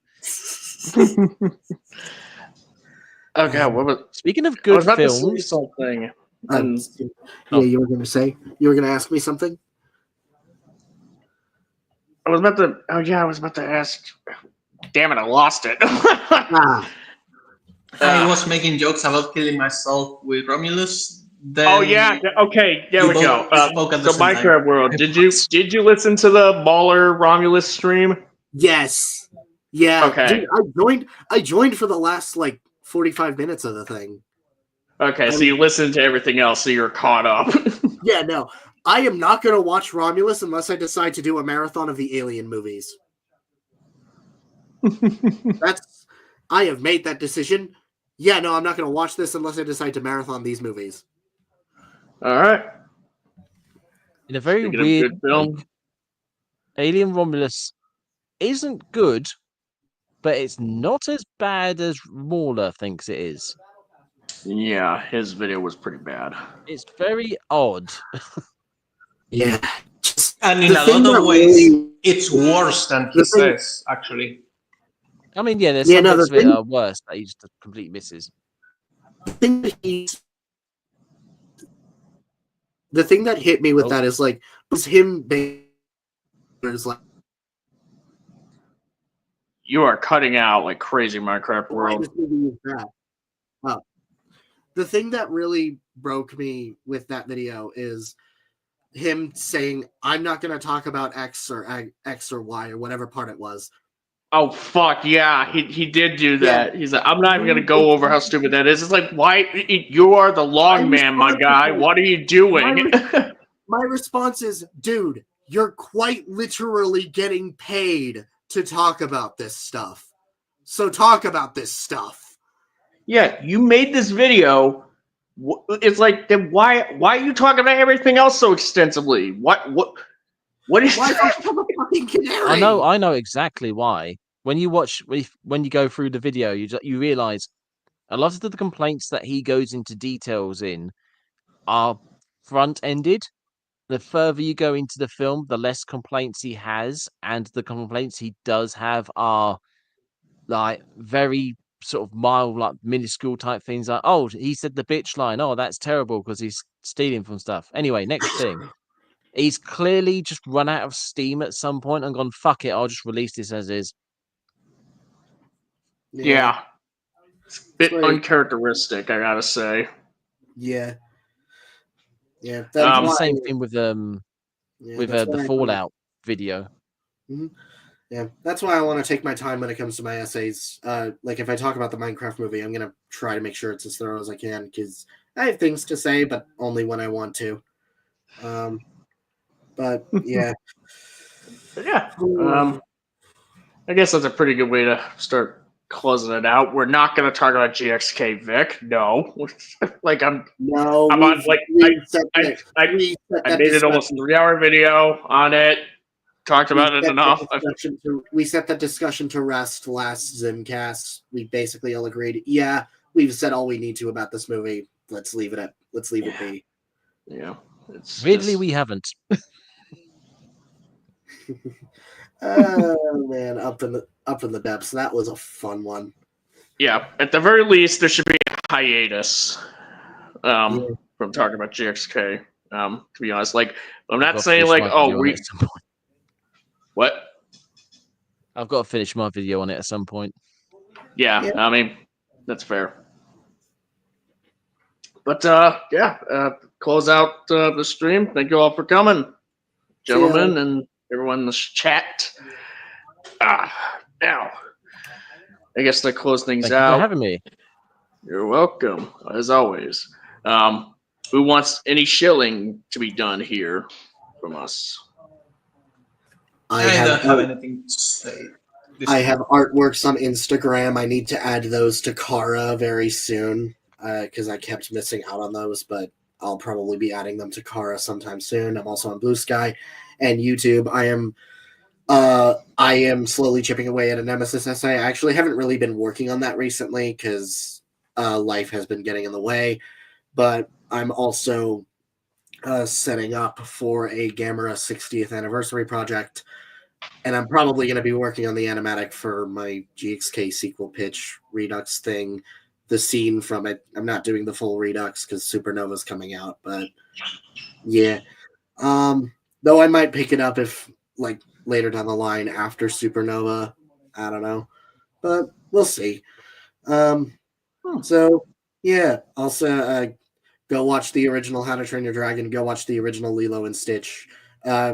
There's a video on YouTube that I watched called The Inspirations of Gurren Lagann. I highly recommend that one, as well as just Gurren Lagann itself. It's such a good show. And I was very heavily inspired by it, and Project Nemesis. So, yeah. Oh, and Jurassic Park and World. Yeah. Take care. Tiamat deserve better. Bye. Bye. And Lau, you don't have anything, pretty much. Well, now that we are also recommending stuff, I guess watch or read Look Back if you can. Here is a very short movie, and of course the manga is also very short. And yeah, that's all. All right. See Animus. See King. See Kings. Yeah. I am C Animus on YouTube. I'm C Animus on Twitter. At some point, I might be C Animus on Blue Sky if I ever get round to it. Multiple video ideas on the table. The GXK video is still in the works. There will be another video soon, I'm sure. Keep your ears to the ground. Something will be coming along eventually. As for recommendations, go watch Heretic. It's on Amazon Prime at the minute. Well, it's for me anyway. Amazon Prime in a minute. So yeah, go watch that. Ooh. Go watch Hugh Grant being creepy. Oh, I gotta do that. But from what year is that movie? Oh, it's 2024. Recent. It's very recent. Okay. Yeah, late 2024. Actually, I wanted to tell you guys something. And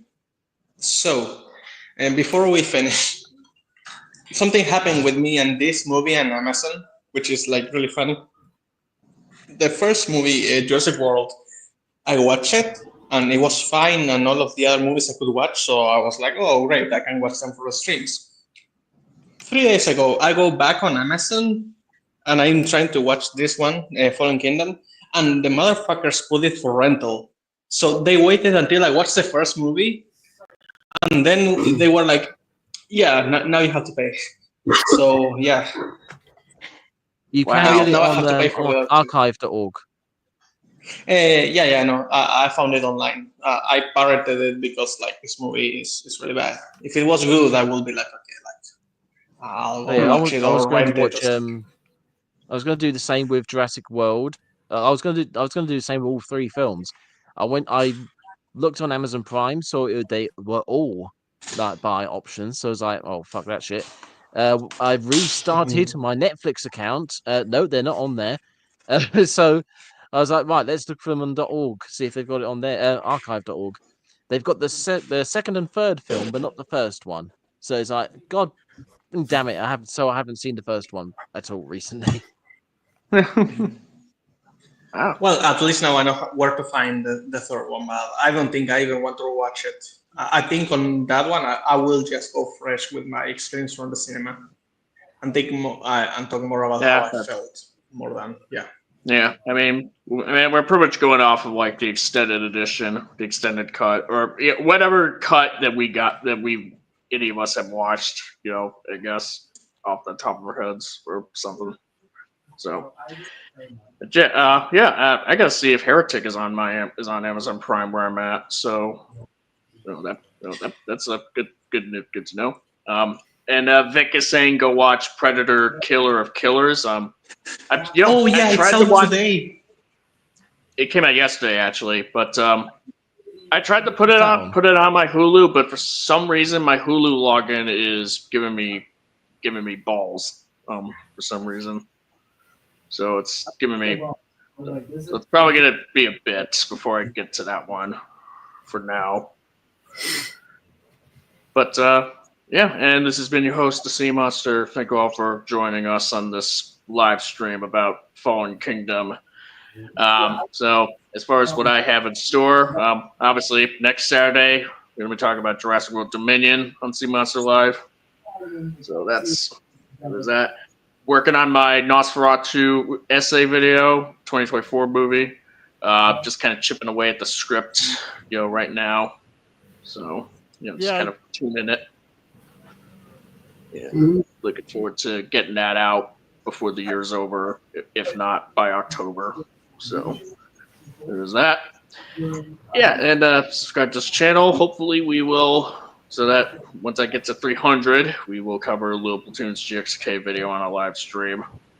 It's gonna be a more thorough dissection, if you will, on that. So, you got that. Subscribing, people. Yes, keep on subscribing. Tell your friends, tell your family, tell everyone you know. Refer me. Refer my GXK video that's been out for a couple weeks now. It's definitely should be worth a look if anybody is into long man content, on Kaiju Media. So there's that too. You can follow me on Twitter or X, whichever you want to call it, under Sea Monster, KCI. I do not have a Blue Sky account, but I guess in case which it's probably not going to happen unless something happens to Twitter, pretty much. But until next time. With the President of the United States, so maybe. Yeah, who knows? Who knows at that point? God's wild. But yeah, thank you all for coming. Till next time. See you all later. Bye. Bye.